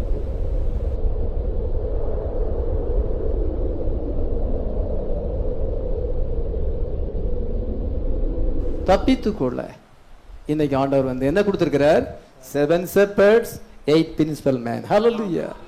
மத்தேயிலிருந்து வெளிப்படுத்த வரைக்கும் வாசிங்க, எவ்வளவு இனிமையா இருக்கு, எவ்வளவு ஸ்வீட்டா இருக்கு, படிக்க படிக்க ஸ்வீட்டா இருக்கு. நான் அநேக வசனங்களை மனப்பாடமே பண்ணிட்டேன், வாய்ப்பாடு மாதிரி நிறைய மனப்பாடம் பண்ணிட்டேன், அவ்வளவு ஸ்வீட்டா இருக்குது. ஹல்லேலூயா. சில நேரங்கள் எனக்கு தூக்கமே சில நேரத்தில் வராதபடி அந்த வசனமே ஞாபகத்துக்கு வந்துட்டு இருக்கு.